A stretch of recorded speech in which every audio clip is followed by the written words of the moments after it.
Pirate. Radiopirate.com.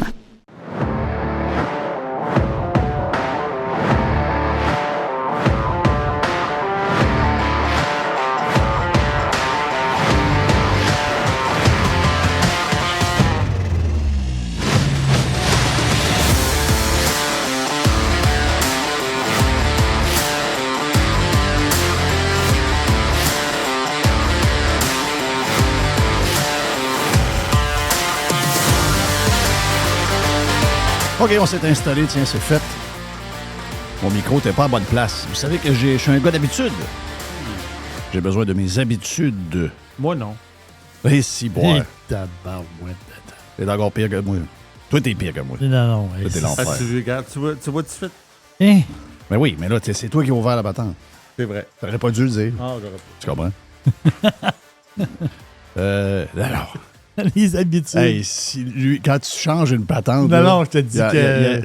La face, il change pendant 2 jours. Alors, sa tranche de pain dans le sac est plus petite que l'autre, on le sait. Là. Oui. Non, lui, c'est... Non, les tabarouettes. Le monde qui écoute, ils savent, c'est pas vrai. Ah, OK. Donc, c'est juste nous autres. Les pas fins, c'est juste nous autres. Oui. Ben, moi, je pense que oui. Là. OK. Hey, Wild Day hier, beaucoup de... De plus en plus de Québécois sont installés en Floride, dans le coin où je suis. Il y en a beaucoup maintenant.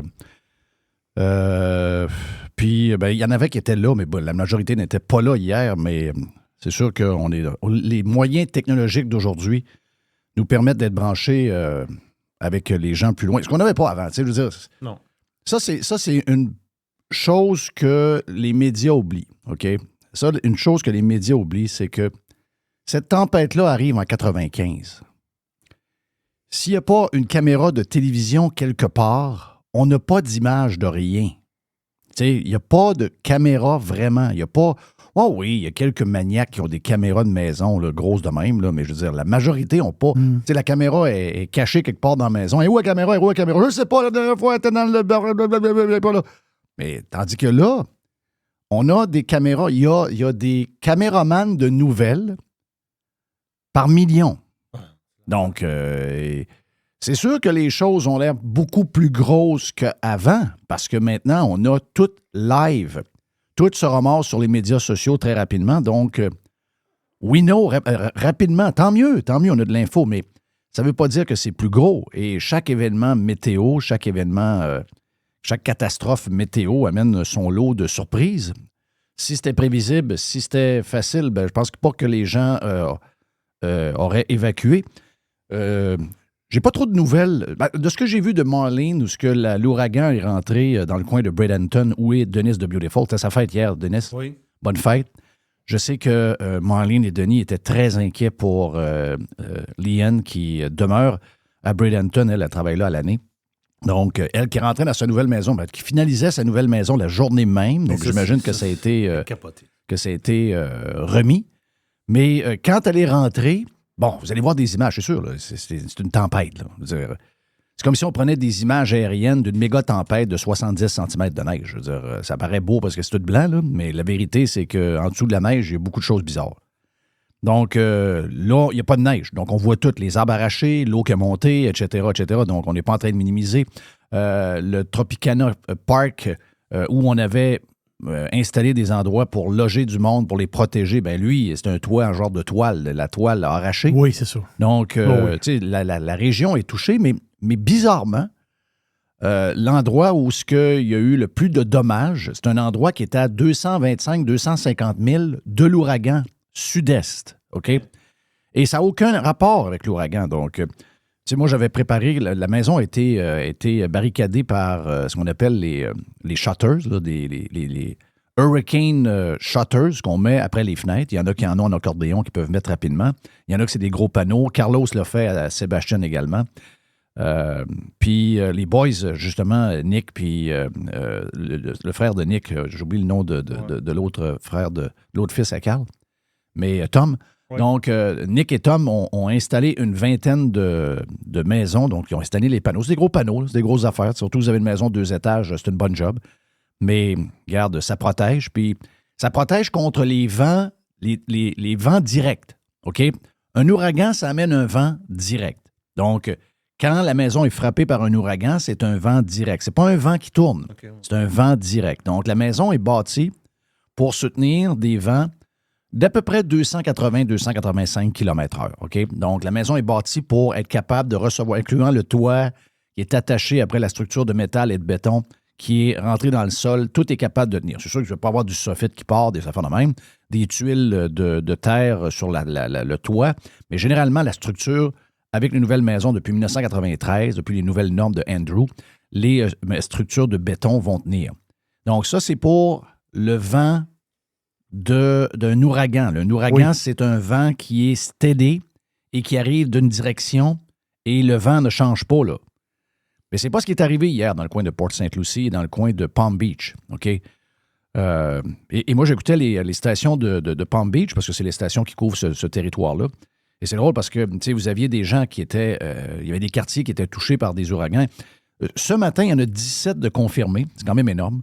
Et un peu plus tard, parce qu'il faut que les officiels se rendent sur certains endroits pour confirmer que c'était bel et bien, et surtout la catégorie. Mais un peu plus tard, ce serait entre 24 et 30 tornades qui auraient frappé ce coin-là. Donc, à partir du milieu à peu près de Palm Beach, donc Wellington, André Lortie, donc le boss de Denis, est là. Donc, il est là. Puis c'est pas Denis qui est allé en avion parce que Denis avait des choses à faire à Québec. Donc, je sais que Sam Groslot, Christine, sa blonde, Sam est là avec André. Et André est à Wellington. Donc, Wellington, il y a eu quand même, quand j'ai vu le quartier est un quartier de maisons extraordinaire, maison d'1 million et plus. Les maisons sont maganées pas mal. Là. Il y a eu beaucoup de toits de maisons. Mais au moins, les maisons sont debout. Mais plus loin, quand vous allez dans le coin de... un peu plus loin, donc plus vers la mer, plus vers... un peu plus au nord, donc Palm Beach et Martin County et St. Lucie County sont quand même assez collés un de l'autre. Quand plus vous montez vers la mer, donc vers le nord-est, bien là, il y en a eu beaucoup. Donc, il y a un quartier qui s'appelle Spanish pas tant de choses Country Club, dans le coin de... entre Fort Pierce et Port St. Lucie. Les autorités n'ont pas encore fait l'annonce parce qu'ils veulent avoir tous les détails, mais je suis dans des groupes de discussion là-bas sur Facebook avec des gens qui demeurent là-bas. Et on parle au minimum de 25 morts. Okay? Donc, 25 morts qui seraient annoncés au cours de la journée. Les endroits, et très, très près de chez nous, on a vu des tunnels de tornades se promener, puis, tu sais, il arrive, il touche sol, il se promène, il ramasse du stock, il envoie des affaires dans les airs, hop, il se relève, il se défond. Puis là, ben, quand ça arrive, c'est tellement imprévisible que tu ne sais pas trop quoi faire avec ça. Donc, pour plusieurs, tu sais, même la protection qui se sont données, regarde, l'ouragan, nous autres, n'a pas touché 0,00. Donc, la protection qu'on a prise contre l'ouragan nous a rien donné. Mais better be safe. Donc, même si on était plus au sud, puis on savait que ça allait être plus au nord, ben tu prends pas de chance pareil. Donc, c'est pas parce que ça te coûte 250$ mettre tes shutters que tu les mettras pas. Parce qu'il y a un côté bien imprévisible à ça, même si tu prévois... Et incluant l'ouragan. L'ouragan, son chemin peut bifurquer juste avant de rentrer sur Terre. Quoique leurs prédictions sont de plus en plus accurate, là, sont de plus en plus précises. La quantité d'informations qu'ils vont chercher à l'intérieur de l'œil en avion et toutes ces affaires-là, avec les équipements qu'ils ont aujourd'hui, c'est vraiment surprenant. Puis aussi aidé par beaucoup d'informations qui viennent des satellites. Ouais. Donc, ils sont capables de... Leur prédiction, écoute, est rentrée exactement. Il y a, sur 48 heures d'observation, elle est rentrée exactement où je pensais qu'elle avait rentré. Parce que moi, j'ai envoyé un message à Denis. J'ai dit, Denis, ça s'enligne pour rentrer vraiment à Bradenton. OK? Donc, juste pour que tu le saches. Ça s'enligne vraiment pour rentrer là. Et ça, j'ai écrit, moi, quasiment 72 heures avant, et c'est carrément là qu'il est rentré. Donc, les experts sont quand même de plus en plus précis avec tout ce qu'ils ont comme méthode. Sauf que les tornades, ça a pris tout le monde par surprise. OK? Puis, je vais vous dire une affaire, là, pendant que, tu sais, il y a une couverture à faire. C'est une couverture spectaculaire que vous pouvez faire. Il y a une couverture télévisuelle que vous pouvez faire qui va être... que vous allez vous servir d'un événement triste pour essayer de passer un point. Mais moi, c'est pas ce que j'ai vu. Ben, au Québec, c'est un peu ça. Même pas mal ça. Et pendant que j'écoutais NBC et Fox ont la même équipe. Il y avait un nouveau météorologiste à NBC Fox, West Palm Beach, hier. C'était sa première journée. C'était sa première journée. C'était sa première journée, mais il était bon en sacrament, on va dire de quoi. Tu voyais que c'était un gars qui faisait ça depuis longtemps, là, mais il était vraiment bon. J'ai écouté CBS aussi, 12 à West Palm, puis ABC. Donc, je me suis promené pas mal. Et c'est toute la différence du monde, là. Quand vous avez des climatologues, météorologistes, qui passent la journée à vous raconter ce qui se passe et vous donner toute l'information. C'est tout. Tu sais, au lieu de faire venir des genres d'experts, tu sais, je veux dire, c'est pathétique. La qualité d'information que vous avez eue hier, ils ont voulu, tu sais, il n'y avait rien dans l'actualité ici. Ils ont dit, OK, parfait, on pogne Milton puis on en fait une histoire. Mais ils en ont profité, non pas pour vous donner l'info sur ce qui se passe. Ils en ont profité pour leur point à eux. Faisaient venir des experts pour confirmer que c'était dû au changement climatique. Et c'est ça qu'on a entendu toute la journée. Sérieux, c'est pathétique, là. Sérieux, c'est vraiment pathétique. Vous ferez ça dans une semaine, Carlis. Avez-vous un cœur quelque part? On est-tu niaiseux? Qu'est-ce qu'on est niaiseux? C'est incroyable. Qu'est-ce qu'on est niaiseux? C'est tout le temps ça que je me dis. Si tu n'as pas d'expert, hier, il nous présente un expert. Le gars, il est journaliste à Radio-Canada. Là, on parle de Radio-Canada. Radio-Canada. Le gars, il s'appelle, je pense, Étienne Leblanc. Ouais. OK? L'expert vient nous parler. Puis là, il nous parle sur les changements climatiques, etc., etc. Alors que c'est zéro les changements climatiques. OK? C'est de la fucking météo. C'est imprévisible. C'est le même. Tu sais, je veux dire, demain, à l'inverse, on pogne 2 tempêtes historiques en l'espace de 1 semaine ici. On va dire que c'est quoi? On va dire que ça prouve que c'est pas les changements climatiques. Non! Ça prouve rien. Ça prouve juste qu'à ce moment-là, il y a eu un événement climatique dû à un paquet de choses qu'on trouvera par après qui a fait que toutes les planètes étaient alignées pour avoir 2 tempêtes de neige à 75 cm chaque. Je veux dire, c'est pas le temps de faire c'est n'importe quoi. Oui, ta maison est défoncée. Puis, il y a un gars qui vient te voir et dit c'est changement climatique, hein? Ben oui, c'est exactement. T'as-tu un gros pick-up, toi? Ouais. C'est quasiment à ce niveau-là. Non, ouais, on appelle ça ce magasin de classe ailleurs. Le gars qui a une maison défoncée, il faut qu'il soit coupable de quelque chose. Ben oui. Calmez-vous. Arrêtez. Patrice Roy. Là, il y a un autre expert, vous savez, toujours des experts bizarres, là, toujours des experts. Tu sais, le gars de Radio-Canada qui est expert de climat, là, quand vous allez voir sa fiche académique, il est zéro climatologue, là. Il a zéro science. Il était probablement une crise de poche en maths, comme tous les journalistes d'ailleurs. C'est juste qu'avec le temps, à un moment donné, il a pogné une fiole comme journaliste, puis il s'est mis à lire là-dessus, puis il répète ce qu'il lit partout. Je veux dire, il est zéro expert. Mais c'est le genre d'experts qu'on a, OK? Ça a été le même pendant la pandémie. Rappelez-vous, les estis d'experts qui se sont trouvés un genre de raison d'être sur le coin d'un bureau. C'est pathétique. Donc, pendant ce temps-là, les gens sur place faisaient une job incroyable. Sérieux, je veux dire... écoute, ils étaient dépourvus aussi parce qu'il y a toujours des chances de tornade à l'approche d'un ouragan. Toujours. Les gens mélangent ouragan et tornade, là, mais ça n'a rien à voir. C'est 2 choses complètement différentes. Donc, écoute, on pourrait parler avec Carlos Ramirez, on pourrait parler avec des climatologues, on pourrait parler avec Chris Martz, on pourrait avoir plus de détails. Mais voici ce que j'ai compris. C'est que il y a un peu de... dans la science, ils sont incapables de prédire où vont être les tornades, comment vont être fortes les tornades, combien il va en avoir, ils sont incapables parce que c'est comme des affaires qui arrivent de manière tellement rapide que c'est impossible à prévoir ou presque. Peut-être que je vous dis ça, peut-être que dans 20 ans, ils auront trouvé quelque chose pour le faire, mais pour l'instant, c'est impossible. De ce que je comprends, OK, parce que les gens me posaient la question hier, comment ça peut arriver? Comment ça peut arriver, c'est que vous avez un genre de layer, OK, vous avez une genre de vague qui est en avant de l'œil, qui est quand même assez gros, puis qui est sur, à peu près, regarde, le coin qui a été touché est à 250 000 de l'œil. OK? Donc, 200, ça, c'est quand il touchait. Donc, quand c'est arrivé, il était probablement à 325 000 de l'œil. Donc, ce sont des choses qui sont très, très grosses.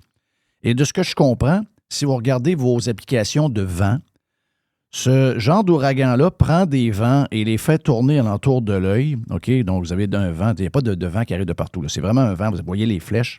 Et ça tourne alentour de l'œil, puis ça tourne. Donc là, de ce que j'ai pu comprendre, c'est qu'avec l'air très instable, très chaude, très humide de l'ouragan en avant, de ces layers-là qui s'en allaient vers la mer sur la côte est, En même temps, l'ouragan déplaçait une grande quantité d'air sec qui provient de l'Alabama, donc du nord du golfe du Mexique.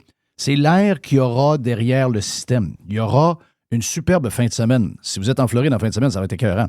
C'est aucune once de dew point, aucune once d'humidité. Ce que les gens souhaitent pendant 6 mois en été parce qu'il va y avoir de l'air sec, il n'y aura pas un nuage et les températures seront aux alentours de 85-86 degrés Fahrenheit.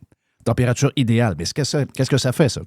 C'est que cet air-là qui est pompé, aspiré par l'œil, donc, alors que vous avez de l'air qui est immensément chaude et humide, vous avez cet apport d'air sec et plus frais, entre guillemets, quand même 85 Fahrenheit, mais vous comprenez que c'est plus frais, là. Et cet air-là, qui est complètement l'opposé de l'autre, va s'installer en arrière de l'œil et pomper et veut sortir vers la mer, vers l'est. Mais là, il affronte un mur. Il affronte un mur qui est complètement l'inverse de lui. Donc, c'est un mur qui est bourré d'humidité, bourré de chaleur et bourré d'orage.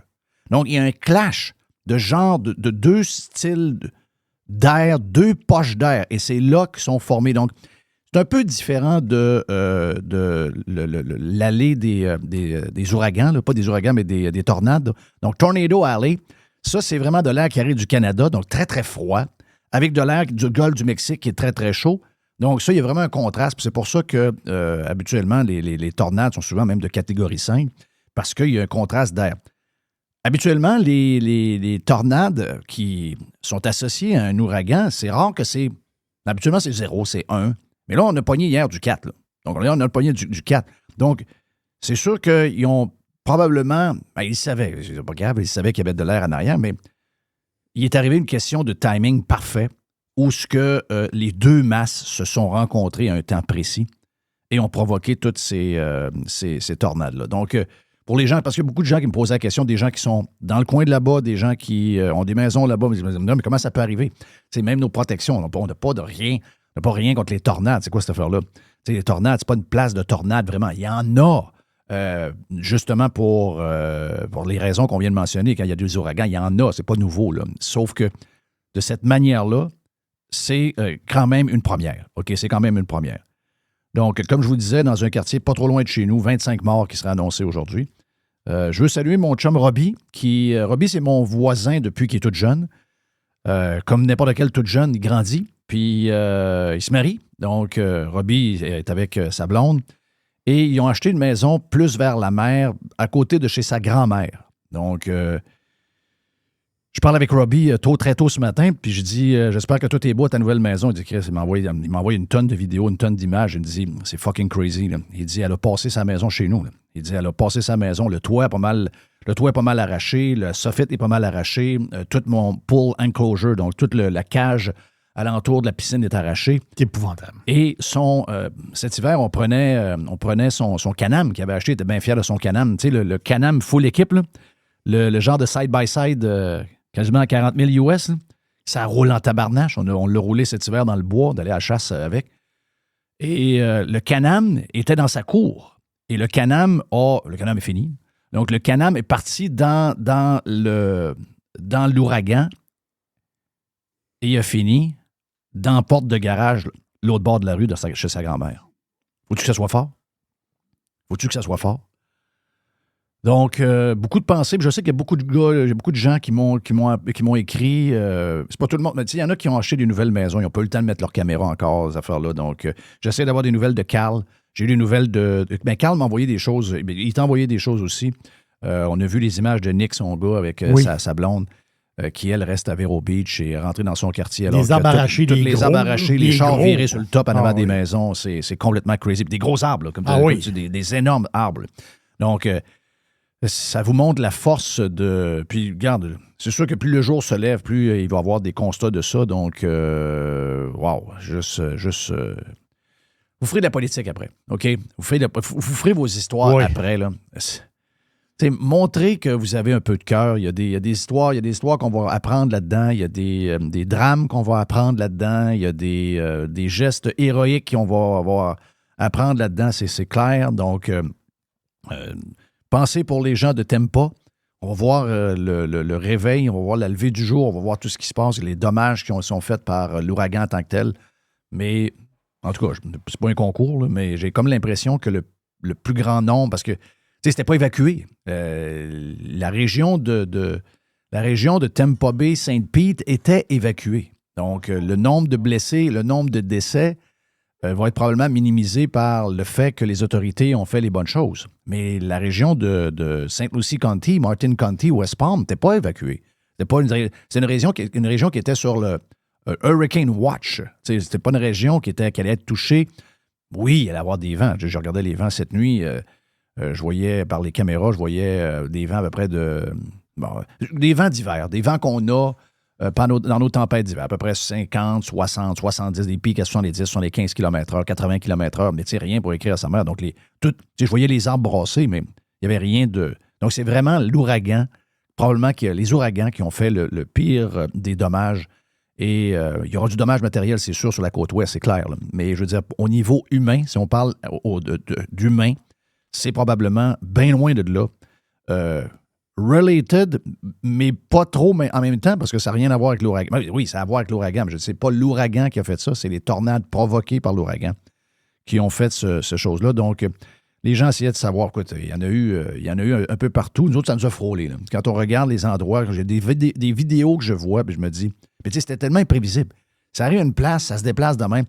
Le poste de police de St. Lucie County est viré à l'envers. Donc, la bâtisse a été ramassée.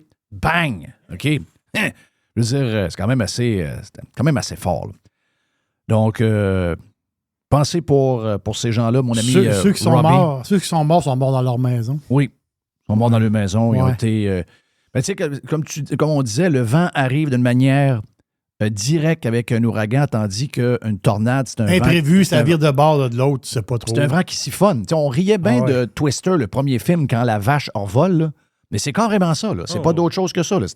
C'est une succion qui fait que tout arrache. Donc, ces gens-là, tout dépendamment où ils étaient dans la maison, dans ce temps-là, quand il arrive un tornado dans ces maisons de béton-là, il faut que tu ailles dans une pièce où il n'y a pas de fenêtre.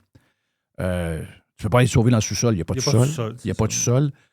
Le garage est un peu dangereux parce que si la porte n'est pas barrée, le vent peut carrément défoncer la porte de garage, venir chercher. Donc, il faut que tu trouves un coin où tu es le plus loin des fenêtres. Souvent, c'est d'aller dans un walk-in, de s'embarrer dans un walk-in, de se mettre des oreillers après la tête. Puis si jamais tu te cognes, ben, tu as un oreiller qui va te protéger. C'est niaiseux de même. Mais les trucs qui sont donnés aux gens qui peuvent être victimes de ça, c'est des affaires aussi basiques que ça. Donc, s'embarrer dans une place, une salle d'eau où il n'y a pas de... S'en aller dans le bain également. Donc, d'aller se coucher dans un bain. Parce que le bain, lui, il ne partira pas. OK? Le bain, il ne partira pas. C'est tout ce qui est au-dessus du bain qui va partir, mais le bain ne partira pas. Puis si vous êtes couché, bien, il est possible que le vent va passer au-dessus du bain, puis il va vous laisser là, puis au contraire, il va même vous écraser dans le bain. Donc, toutes sortes de trucs de même. Mais tu veux dire, tu penses-tu à ça quand ça arrive? Si ça arrive... Il n'y a pas quelqu'un qui dit dans 15 minutes, il y a une tornade qui s'en vient. Là. Exactement. Puis surtout dans un coin qui n'est pas habitué d'avoir des tornades de cette magnitude-là.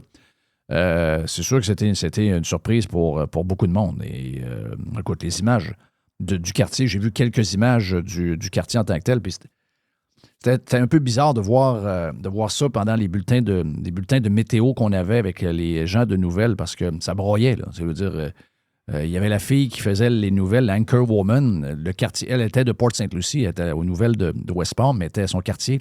Donc, il y avait... Elle voyait des images de son quartier qui venait d'être touché par... Puis elle savait que sa maison est probablement dans le tas. Là.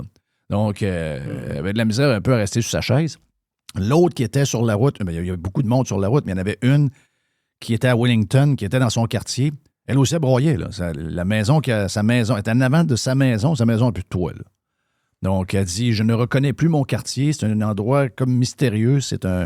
Non, ta vie, elle change instantanément. Instantanément. Et ça s'est passé souvent en 4-5 secondes. Là. C'est fou raide de même. Là. Ça dure pas longtemps, là, mais c'est tellement puissant que c'est crazy. Remettre ça, toute la reconstruction, après, je veux dire, c'est à l'infini. Ah, c'est à l'infini. Écoute, comme j'ai dit à Robbie, gars, si t'as besoin d'aide, ma friend, va descendre, là, on va se mettre à la gang, puis on va aller ramasser ça. Ça, c'est des travaillants, pas à peu près. Son père, Robert, son beau-père, le père de sa blonde, c'est un gars travaillant. Ils ont fait la maison complète en dedans au cours de l'été, puis tout ça. C'est du bon monde, c'est des gens que j'adore. Des gens qui sont très bons pour nous autres, puis regarde, on essaie de leur rendre l'appareil. J'ai dit à Robbie, si t'as besoin de maison, regarde, la nôtre et la tienne, puis si t'as besoin, on va descendre, puis on va aller donner un coup de main. Mais vous allez voir, justement, c'est quelque chose de particulier chez les Américains. Beaucoup d'entraide. Wow. Énormément d'entraide. Les gens s'aident beaucoup. Donc, en parlant de ça, je vais finir ce bloc-là avec ça. Il y a des petites histoires qui sont... il y a des histoires terribles. Il y a des histoires humaines terribles dans ces tragédies-là, mais il y a des belles histoires aussi. J'ai les images hier du chien qui a été abandonné sur le bord de l'autoroute. Ah oui, j'ai pas vu. T'as pas vu l'image? Donc, le chien est abandonné, un genre de pitbull, ou un genre semblable, qui a été attaché après une clôture à vache sur le bord d'une autoroute, les 2 pieds dans l'eau, les 4 pieds dans l'eau. Et les policiers, les Highway Patrol, je sais pas comment ils ont fait, ils l'ont vu. OK? Et ils ont été le rescapé. Le chien était paniqué, on se le dit, il était attaché là. OK? Donc, juste avant l'arrivée de l'ouragan, les policiers ont réussi à le calmer, pour pas qu'il soit, c'est quand même un gros chien, ils ont réussi à le calmer. Ils l'ont emmené dans la voiture, ils l'ont emmené chez un vétérinaire, ils s'en sont occupés, il est avec les canines en ce moment. Il dit, on va passer à travers l'ouragan, on va faire nos affaires, ensuite de ça, on va le mettre en adoption pour une famille qui va le ramasser. C'est sûr qu'il va y avoir 100 000 familles qui vont vouloir l'avoir.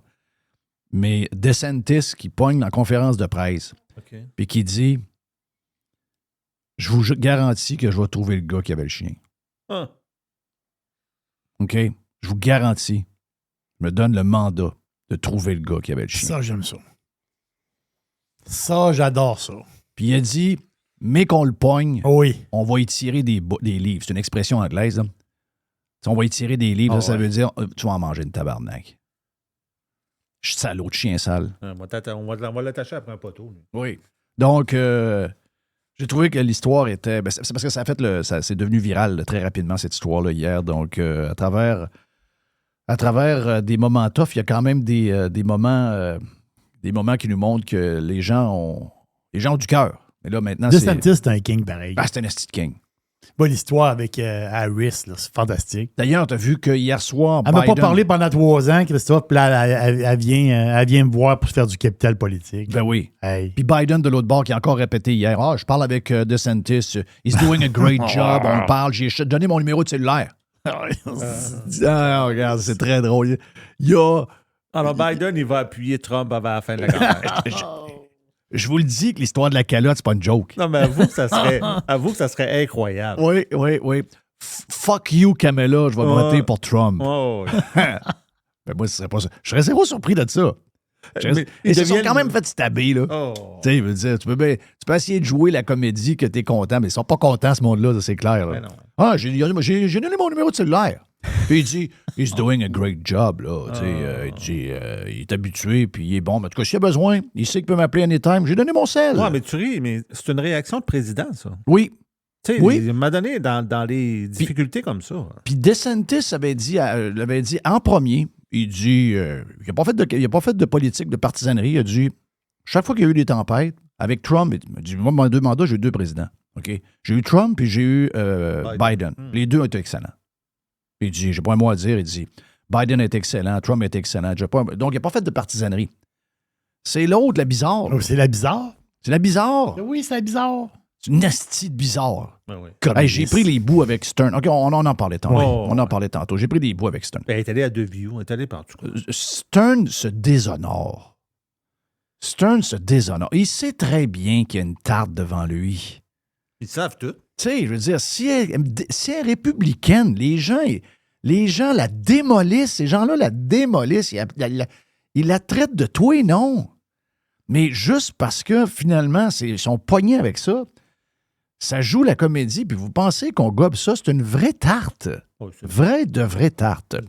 Donc, voilà pour... je n'ai pas prévu vous parler de ça aujourd'hui, parce que hier, j'avais tout monté une autre affaire, mais finalement, tout ça a changé. Donc, beaucoup de choses qui arrivent sur le tas que je vais vous jaser probablement cette grosse journée de jeudi. Dans les autres podcasts, Gilles Parent, et le Jerry Business Network. Et on a Joe Hamel. Eh bien oui, c'est vrai. On a Joe Hamel qui est en jeudi spécial. Wow! C'est un méchant jeudi, ça. Méchant jeudi.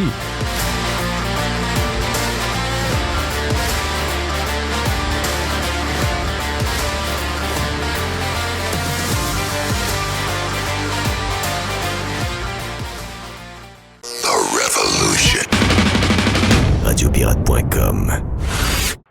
Radio Pirate. Making history again. Bon matin, Québec.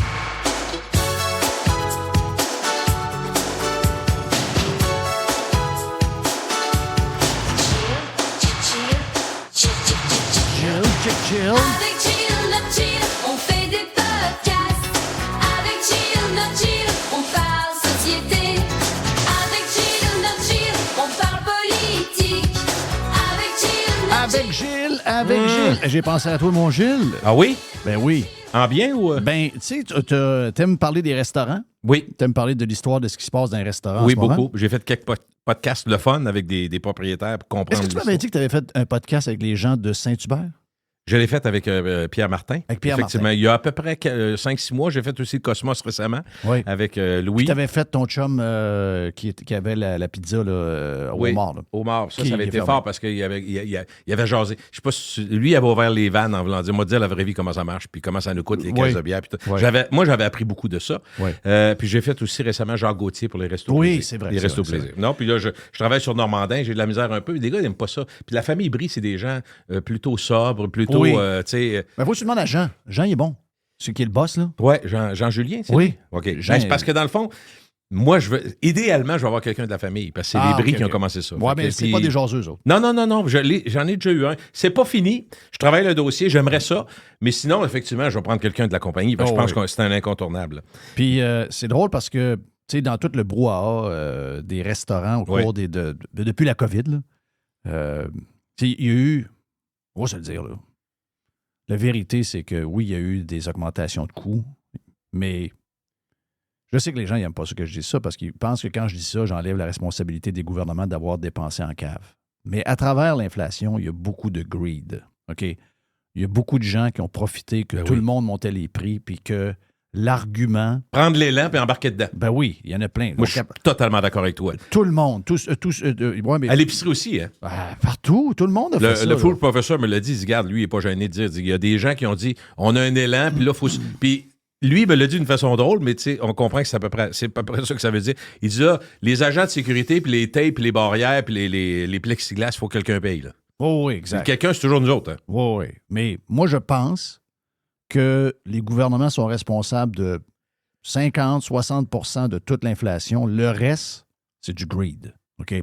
Donc, c'est-à-dire que les gens ils en ont profité pour augmenter plus rapidement les micros. Parce que tu parles de... Parce que tu joues avec ta crise de micro qui bouge. Mon bouge micro encore. qui tendance à droite, ben oui, je suis en train de me tasser, mais je m'ajuste. C'est OK, beau, c'est tout va juste. bien. Ben, Je veux pas comprendre. ramène-les au pire. Mais ils ont voulu pogner la balle au bon, puis ils se sont dit, ben regarde, on en profite, tout le monde monte le les fait. prix. Hey, je le fais. c'est cassé en 72, tout le monde le fait le don. Exact. Il y avait C'est ça. vrai. Bien, tout le monde le fait le don. Tout le monde le fait le don. C'est gros. Mais tu as tellement raison, Jeff, là-dessus. C'est parce que quand tu es dans l'élan, puis tu as comme une vague, tu embarques dedans, puis tu sors pas du lot. Non. Tout le monde le fait. Exact. Puis là, ben moi, tu sais, moi, je fais partie de ceux qui disent que ça n'a pas de crise de bon sens, puis je me retiens pas depuis un bout. Ça n'a aucun sens. Puis je rencontre des gens de restaurants, puis je le dis quand je les vois, Oui. je suis assez proche de eux pour le dire.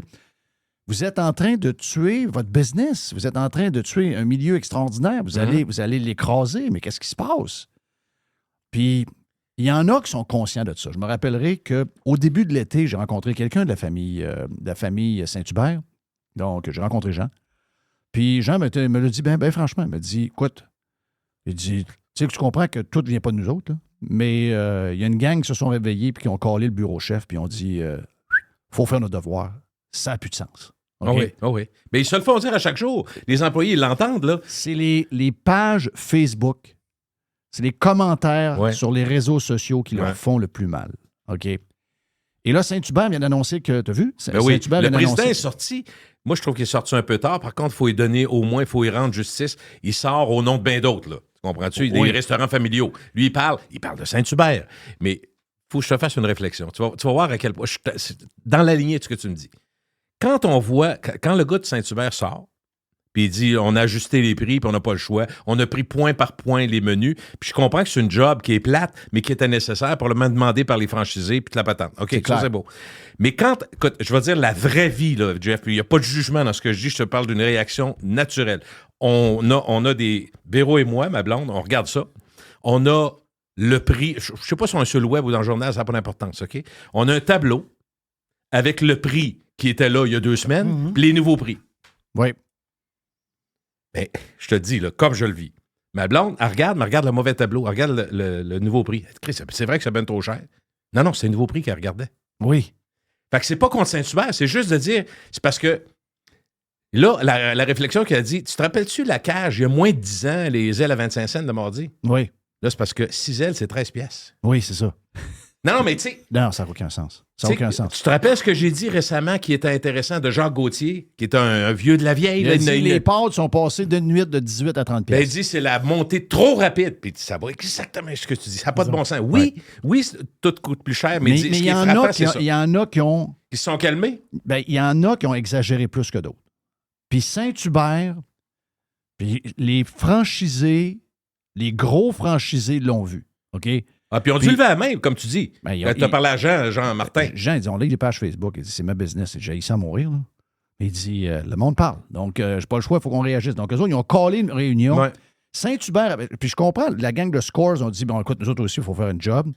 Puis après ça, ils sont allés voir la gang de Benny, Lecoq, puis les autres, ils ont dit, nous autres, on ne touche pas nos prix parce qu'on était déjà moins cher. Puis c'est vrai. OK? C'est vrai. Tu sais, mettons, tu as le Saint-Hubert à Cap-Rouge. À côté, tu as le Benny. Le Benny, le poulet, c'est très bon en passant, là, vraiment bon. Le poulet est plus gros. Il y a plus de frites. Puis là, il est moins cher. Là, tu dis, OK, mais moi, j'aime le Saint-Hubert aussi, mais je veux dire, là, au lieu d'aller 50-50, t'es rendu, tu vas 3 fois sur 4 au Benny. Mais là, ça marche pas, là. Je veux dire, là, je perds des clients, là. Ils ont... Puis, je vais te donner... Tu vas te parler de Normandin? Normandin a augmenté, là. C'est clair que tu vas manger à 2 à midi, puis ça va coûter, si tu t'énerves un peu, ça va coûter 50$, c'est clair. Ça ne coûtera plus 30$. Mais si tu compares Normandin, justement, à Saint-Hubert, ils ont été beaucoup plus calmes. Puis c'est drôle, je lisais Richard, notre chum Rick, du bar Vegas, là-dessus hier. Je disais, lui, il s'exprime beaucoup sur Facebook, j'adore Richard. Puis il dit, mais bravo à Saint-Hubert, mais voici... Vous avez tombé dans la facilité, tout le monde. Il y en a une Christie de gang. Nous autres, on s'est serré à la ceinture. On a décidé de changer notre orientation. On a gardé nos prix. Puis on a joué sur le volume. Puis c'est vrai qu'ils ont gardé leur prix. Puis ces chiffres sont en montée tout le temps, lui. Un bar, OK? Les bars, là, ça n'a pas la cote comme il y a en 1989, là. Mais lui, il augmente tout le temps. Bon, il y a un bar propre. C'est le Vegas, c'est parfait, c'est clean, c'est propre, là. Mais tu vas prendre une grosse bière là. Tu n'as pas à mettre ça sur l'hypothèque de la maison. Là. Ils ont gardé des prix décents, ils font des lunchs, ils font des soupers tourtières, des affaires à des prix quasiment populaires. Ils ont vraiment gardé le plus possible les prix qu'il y avait il y a 5 ans. Puis, je suis certain que Mario, chez Dixili, a fait la même job. Je sais comment est-ce qu'il est. Mais il y en a qui ont tombé dans la facilité. Et Saint-Hubert, ce qu'ils viennent de vous dire, là, c'est qu'ils se sont fourrés. Puis, publiquement, ils sont obligés d'augmenter, pardon, mon oncle. Ça, là, c'est dur, ça, là, s'en aller publiquement, annoncer que tu... Puis, tu as raison, les prix sont corrects, là. Mais je veux dire, c'est encore des prix élevés, là. Mais t'en aller publiquement, là, c'est un... Ce que tu veux envoyer comme statement, c'est... On s'en occupe. On a abusé, puis on corrige la situation. On va corriger. Mais, si tu me permets, je ne l'inventerai pas parce que c'est dans mon podcast que j'ai fait avec Pierre Martin, il me l'a dit. Fait que je peux le dire, là, c'est pas... Non, c'est ça, je te dis pas que c'est une frustration constante. Mais si on compare, parce qu'on est en train de parler et de Normandin et de Saint-Hubert, c'est quand même 2 entreprises qui vont bien, qui sont très développées, qui sont très connues, très, très connues au Québec. Il y a une différence fondamentale au bout de la ligne quand tu arrives à la dernière ligne en bas. Normandin contrôle tous les produits Normandin qu'ils vendent. Tu sais, les frigidaires, les congélateurs, puis tout, quand tu rentres, là, c'est tout Normandin. Saint-Hubert, la famille Martin, 0. tout ce qui se vend à l'épicerie, les pâtés au... Ils en vendent, là, pâtés au poulet, Ouais, les, exact. les sauces, les salades. Ça, c'est le zéro. bureau, ça, c'est le bureau chef. Zéro. Mais sur une année, tu sais, c'est important. Ben oui. C'est important, baptême. Pense-y un peu tous les produits Saint-Hubert qu'il y a à l'épicerie. Il y en a, là. Mais à toi, les compter, là, à côté de plaisir gastronomique, on les voit toutes, là. Ils sont là. Oui. Dans le congelé, il y en a partout. Ben, en combien de gens vont Zéro. s'acheter un poulet chez Costco? Ils vont ramasser une Petite boîte sauce, de frites, oui. puis ils vont prendre un sac de sauce Saint-Hubert, puis ils vont prendre une salade de choux Saint-Hubert à l'épicerie. Ben oui. Elle est moins bonne, là, parce qu'ils mettent un agent de conservation dedans, mais je veux dire, à faire Ben job oui. pareil. Donc, la salade qu'ils ont achetée, puis la sauce Saint-Hubert qu'ils ont achetée, ils ont remplacé le poulet que Jean vend ici par celui de Costco, Mhm. mais la sauce puis la salade qu'ils ont achetée, il n'y a aucune scène qui va là.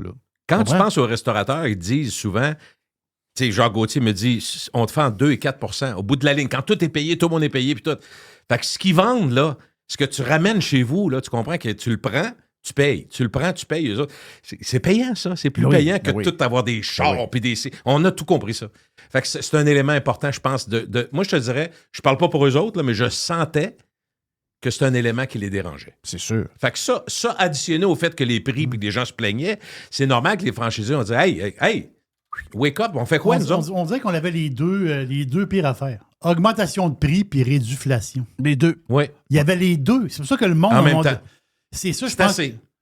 C'est assez. Ouais. Et je te dirais que dans les deux, probablement celui qui fâche le plus, c'est la réduction de l'assiette. Ouais. Je suis 100% d'accord Oui, avec aussi. toi. Ben oui. Monte ton prix, mais c'est l'assiette que je mange d'habitude. Monte ton prix puis rajoute-moi-en dans l'assiette. Oui.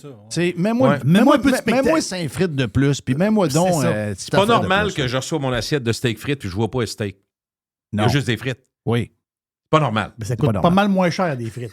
beaucoup moins cher. Mais je peux te dire une affaire, c'est que cette industrie-là ne doit pas aller bien pour que un des leaders comme Saint-Hubert soit obligé de faire ça. C'est un gros. Ah oui, c'est un gros. C'est un baromètre. C'est vrai, t'as Saint-Hubert, raison. c'est un baromètre de l'industrie de la restauration. C'est un baromètre.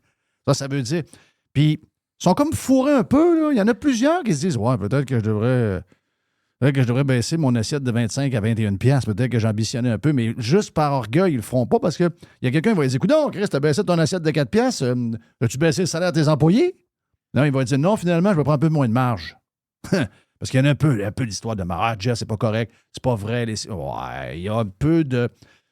Tout le monde a profité. Il n'y a pas juste la construction. Il n'y a pas juste... tu sais, des fois, on entend toujours les mêmes industries. Il faut que la restauration fasse son meilleur culpa. Il y a du greed dans patente. Puis Jeff, sais-tu quoi? On magasine un peu plus, on regarde. On a nos amis qui nous disent « Je suis allé à telle plage, j'ai essayé tel restaurant. » C'est encore vrai. Mais on a des repères. Voilà le mot que je cherchais. On a des repères qui mentent pas. Exemple. Je vais dans n'importe quel... Rue Cartier. Il y avait, je pense, c'est Pizzadelic qui est là.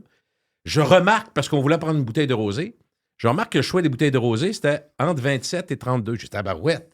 Je sais que je paye du rosé entre 15 et 20 piastres, d'habitude. Oui, à peu près. Mais il y a bien d'autres places sur la même rue ou ailleurs. Ça peut être 45. 45. Oui. 45 pour un pive, il coûte 18. Fait que calmez-vous, là, madame. Oui. Fait que ce que je veux dire, nos repères, je viens d'en donner un. Ça ne veut pas dire que je vais aller là nécessairement. Je me dis, eux autres, ils ont fait un effort. Puis, ce qui m'attire avec ça, mais là, après ça, je jase avec le gars, il dit, ben, c'est parce que tu remarqueras que la restauration a fait s'est ajustée à la demande des consommateurs. Genre, oui. Surtout en boisson. Je dis, ben, c'est quoi? Ben, les gens prennent des verres maintenant. Oui. Fait que ton verre à 6 piastres, il est pas mal rendu à 11 à cette heure. Ben, c'est des ça. fois 13. Exact. Si tu demandes un 9 onces, là, puis tu regardes pas le prix, tu peux faire un saut. Oui. Fait que je les comprends. Probablement que si j'étais opérateur, je ferais ça, mais c'est un repère. Les gens le voient, là. Exact. Si c'est un verre de vin à 9 piastres, Jeff, tu disais, des fois, tu dis à la gang, c'est combien de bouteilles? On va peut-être Puis, prendre la est-ce bouteille. que toutes les entreprises ont fait ce qu'il fallait alors qu'il y avait une crise d'inflation? C'est-à-dire que, je vais te donner un exemple. Maintenant, on est avec les gens du Shaker. Tu sais, puis on est très, très, très, très... on est vraiment choyé d'avoir les gens du Shaker. Puis, tu sais, j'ai jasé avec les fondateurs, avec les opérateurs. J'ai fait un lunch avec eux autres. Eux autres, là, comme toute restauration, la restauration, là, il y en a qui ont 30 de baisse. Mhm. Les meilleurs, ceux qui ont fait plus attention, ils ont 18 à 20 de baisse. Tout le monde est en baisse. Ouais. OK? Tout le monde est en baisse. Des gros chiffres, là. Mais pour être certain qu'on garde un prix juste, Les bonnes organisations ont fait le tour de le patente. Comme lui, il dit, comme nous autres, il dit au Shaker, il dit, nous autres, ce qu'on a fait, on a organisé toute notre manière de fonctionner de tout le monde. Nous autres, nos restos corporatifs, avec nos franchisés également. Il a sacré du monde dehors. Là. Beaucoup de monde. Là. Il dit, on avait grossi l'entreprise parce que, écoute, c'est 80 millions de chiffre d'affaires, 82 millions gros. De chiffre d'affaires. Oui, c'est gros. C'est très gros. Puis, on dit, on t'est rendu qu'un gros admin, un gros département ici, un gros département. Et il dit, on a tout regardé. Puis il dit, on a mis du monde dehors qui étaient des amis, là. C'est des amis, là. Mais il dit, pas le choix. C'est l'entreprise, il faut faire des choix. D'abord, il faut penser aux consommateurs. Il y a une limite à payer. On veut offrir la même qualité. On veut offrir la même quantité. Mm-hmm. C'est où qu'on commence? Il y en a qui ont commencé par augmenter le prix sur le menu. Mais il y en a d'autres qui ont fait le ménage et qui ont refait leur organisation. C'est le cas du Shaker. Quand il m'a conté ça, je sais que souvent, les gens disaient, les gars du Shaker, là, André-François, c'est un gars très intelligent. Tu le vois tout de suite, c'est un businessman incroyable. Mais il y en a plein dans la restauration qui sont des bons gars d'affaires, mais ils ont été un peu lâches. Ils ont vécu la crise. Et le premier geste, ils ont pris le geste facile. Ils ont monté le prix tout de suite, 1 fois, 2 fois, 3 fois, avant de faire la job qu'il fallait qu'ils fassent. C'est qu'est-ce qu'ils ont oublié? Tu es d'accord avec ça, Jeremy? Ben oui. C'est qu'est-ce qu'ils ont oublié, Jeff? Ben oui. Ils ont oublié quelque chose qui n'était pas le cas. Qui n'était pas le cas, mettons, il y a 20 ans, 15 ans, 10 ans. Il y a 10 ans, Jeff, mettons, dans le temps qu'on travaille, en 2004, on va dîner ensemble, on va dîner. Tu vas dire, je ramasse la facture. Moi, je dis, je ramasse la facture. Mais on ne regarde pas tant que ça les prix à ce moment-là. Oui. On sait à peu près, on va au Cosmos. Bon, aujourd'hui, on ne ramasse pas la facture. Non, puis tu sais, on va au cochon. On sait à peu près ce que ça coûte, puis on s'en va. Mais aujourd'hui, c'est plus ça. Tout le monde rentre, je regarde, moi, ça me frappe. Puis j'espère que, de toute façon, ils ne sont pas désincarnés de la société, là. Les opérateurs, les propriétaires, ils sont aussi des clients ailleurs. Quand tu rentres au restaurant, les gens regardent la carte des vins, ils ne regardent pas juste le choix, ils regardent les prix. Ben oui. Puis ils regardent le menu, la même affaire, Jeff. Ben oui, ils regardent le menu, puis ils checkent les prix, ils regardent comment c'est, puis inévitablement, dans un monde où tout coûte plus cher, tu es plus alerte, tu surveilles plus. Fait que tu dis, OK, je vais donner 2 exemples. 2 exemples, c'est frappant. Les gens qui m'entendent le savent. Ceux qui sont amateurs de smoke meat et ceux qui sont amateurs de côte levée, ils ont pris un 5 minutes depuis 2 ans, 3 ans. Parce que les demi-racks à 16$, oubliez ça. C'est 30 pour le demi-rack, puis 40 pour... C'est rendu là, puis le smoke meat, moi-même, à l'épicerie, quand je vois ça, la boîte, 21$, je me dis, Chris, je ne mange pas de ça. C'est même trop cher. J'achète du porc. Le porc du Québec est extraordinaire. Mais je l'achète d'une autre façon. Oui, exact. Je surveille. Tout le monde fait ça. Un sandwich à 21$. Je comprends que souvent, c'est deux portions, là, mais c'est quand même juste un petit sac avec un peu de viande dedans. Non, c'est crazy. Là. C'est 2 éléments. Je suis pas analyste. Je sais pas si tu as vu hier, c'est le premier match du Canadien. Le Canadien, un peu... 1-0? Un peu douteux, là, on va se le dire. Il était chanceux. Là. Le Canadien était chanceux. Ils ont eu le goaler qui a goalé au-dessus de leur tête. S'il n'y avait pas eu autant de pénalités pour Toronto, d'après moi, ça pouvait finir 5-1 ce game-là. Mais, en tout cas, tout ça pour dire qu'il y avait... J'ai trouvé qu'il y avait... Je sais qu'au retour... C'est de plus en plus ça. C'est très lent dans les restaurants, c'est très lent aux toilettes. Donc, quand vous recommencez la période, il n'y a pas de monde. On dirait qu'il n'y a pas de monde dans l'aréna. Mais même dans le milieu de la période, j'ai remarqué qu'effectivement, dans les rouges, il y avait beaucoup de bancs libres. As-tu remarqué ça? Ça paraissait. Là. Ça paraissait. Oui, ça paraissait. Je me fie jamais aux 3 premières minutes. Je regarde toujours aux alentours les de toilettes, 10. là. C'est les toilettes, le restaurant, le bar, etc. Plus tard, j'étais surpris. Mais en tout cas, tout ça pour dire qu'il y a sur TVA Nouvelles ce matin, sur X, je vois une photo de 2 personnes qui disent « Hey, on est là pour le match d'ouverture du Canadien. Nous autres, c'était notre folie de l'année. On s'est privé de vacances cet été. On a coupé le voyage. » Pour un match? Pour un match. Oh non. Il y a quelque chose qui ne marche pas, là. Ouais. Il y a quelque chose. Qu'eux autres, ils peuvent faire ce qu'ils veulent avec l'argent. Mais que... Non, ça dit quelque chose. Que l'échange, c'est un voyage de vacances contre un match de 3 heures. C'est un soir tout inclus. Oui. Alors, tu peux avoir une semaine de le même prix, c'est ça que je voyons donc. Voyons. C'est quoi cette affaire-là? Il y a du travail à faire. Et avant de finir ce petit bloc-là, je veux juste... J'ai vu, je veux juste te dire, excuse-moi, il faut que je te coupe. J'espérais que ça arrive. Ça fait quand même 3 ans que je viens ici. J'espérais que ça arrive, c'est arrivé à matin. Quelle affaire? J'ai eu 2 visiteurs devant moi. Hein? Ah, OK, t'as eu des... chevreuils. T'as eu des chevreuils? Mais imprudents. Ils n'ont pas regardé en traversant la rue. Non, c'est nerveux, les chevreuils. C'est très nerveux. Puis moi, écoute, faut que je te dise... C'était-tu pas loin d'ici? En haut de la côte, quand on tourne après au Garnon, on descend. Là, juste là, dans le haut, il y a comme un OK, ils montent là, c'est rare. Il était là, les 2. Wow. Mais moi, ma première idée en les voyant, j'ai dit fondue chinoise au chevreuil à soir. Ou viande hachée pour une bonne sauce à spag. C'est lean pour de ça, c'est extraordinaire. Ah, en tout oui, cas, je trouve ça beau pareil. Puis à chaque fois, je me dis, tu sais ce que je me dis? Hey, c'est pas gros, hein? Non, c'est pas gros, c'est svelte. Ceux qui n'en ont pas vu récemment. Non, ça mange pas gras, là. Il n'y a pas de gras là-dessus. Là. Non. Ils sont en shape, ils sont vraiment en shape. Je te fais entendre quelque chose. Ah, ouais, on aime ça des fois de parler des belles années, parce qu'on vient d'en parler. Ah, ben, j'appelle ça les belles années. La restauration, là, on était très pauvres. Okay? Dans les années 80, on était pas mal plus pauvres qu'aujourd'hui en salaire, mais on était beaucoup plus riches. Je sais pas pourquoi. On était au restaurant 3-4 fois par semaine. C'est pas 5 fois par semaine. On c'était-tu le même, là, Jerry? Même quelqu'un qui a un bon salaire aujourd'hui ne peut pas aller au restaurant 5 fois par semaine. Ben, c'est impossible. Mais on le faisait avant. Est-ce qu'on le faisait dans les années 80? Oui, on le faisait. Peux-tu prendre 10 secondes et te dire pourquoi on avait plus d'argent aussi? Pourquoi? Parce qu'on avait beaucoup moins d'affaires à payer.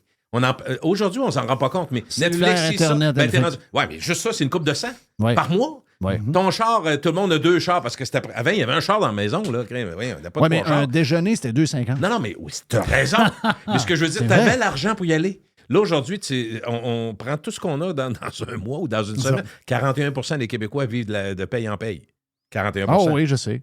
J'ai jamais oublié ça. Un samedi soir, c'était une bouffe au resto. Oui. T'allais au cinéma, t'allais veiller en ville, puis tu finissais ça au resto pendant la nuit. Manger une Ça, c'est une Oui. soirée. Gogo Non, pizza mais 2h15, Ah oui. souvent. Là. Non, mais t'es allé au resto. T'es allé au Oui, resto. souper. T'es allé au cinéma. On est à tout. T'es allé veiller. T'es retourné au resto. Oui, t'es retourné au resto Christy, en on a même fait jour. ça. On Toi, est fin de semaine. dans les bars à chaque jour. Ouais. OK? On est dans un bar à chaque jour. On soit dans une discothèque ou d'un bar 5 Oui. à 7 avec un chansonnier ou une patente. On va prendre une bière à brasserie en mangeant un aile de poulet. 50 cents la bière, Oui, ben ça coûtait rien. On est au cinéma. Moi, Oui, il y a un peu cinéma. 5 fois par semaine au cinéma. Je viens de dire n'importe quoi, là. Ben moi, je déjeunais tous les matins au restaurant. Oui. OK?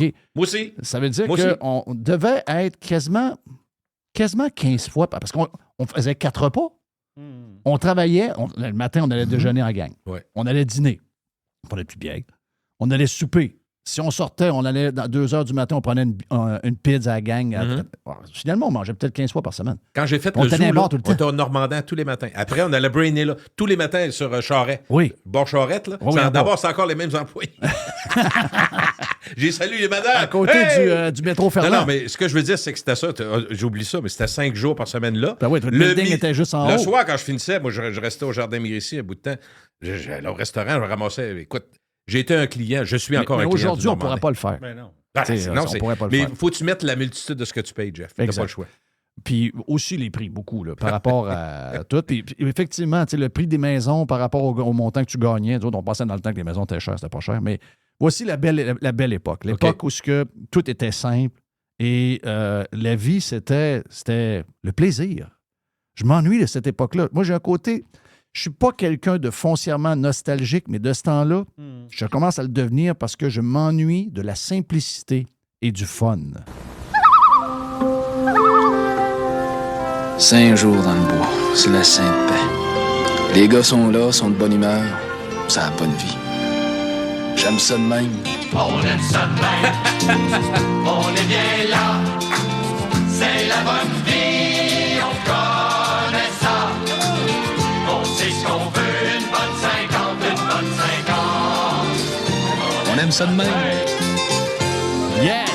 Ah, tabarouette, oui. Hein? Merci à Pat La Liberté qui a sorti ça maintenant. Le son est bon, souvent, ça sonne. Ah, ça sonne. Des fois, là. des vieilles affaires, t'entends rien, mais là, ça sonne. C'était simple, une bonne 50, 5 chums qui s'en vont dans le bois, ils s'amènent de la bière, ils se font un feu. Même aujourd'hui, faire un feu, c'est devenu dangereux. Oui. Ils se font un feu, ils se font cuire des filets de truite, ils prennent un coup, sont en gars, les gros pins, Hawaii donc. Hey, wow. On s'ennuie-tu de ça, sérieux? Tabarouette.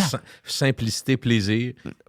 Oui, c'est juste ça. On dirait que tout aujourd'hui est devenu quelque chose de bien compliqué. J'ai juste trouvé que ça Mais non, c'est ça nous parfait. ça C'est nous numéro rappelle 1. du Non, bon ça temps. fait du bien. Ça m'a donné de la gaieté, dirions-nous. Exact. Juste une annonce de bière. On vient avec Gilles Ben oui. mais en prime, OK?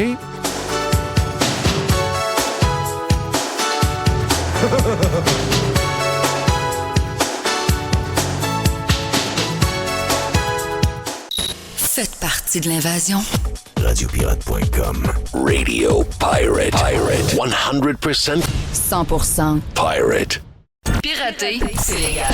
No limits. Radio Pirate. Criez pour vos vies! Bitcoin.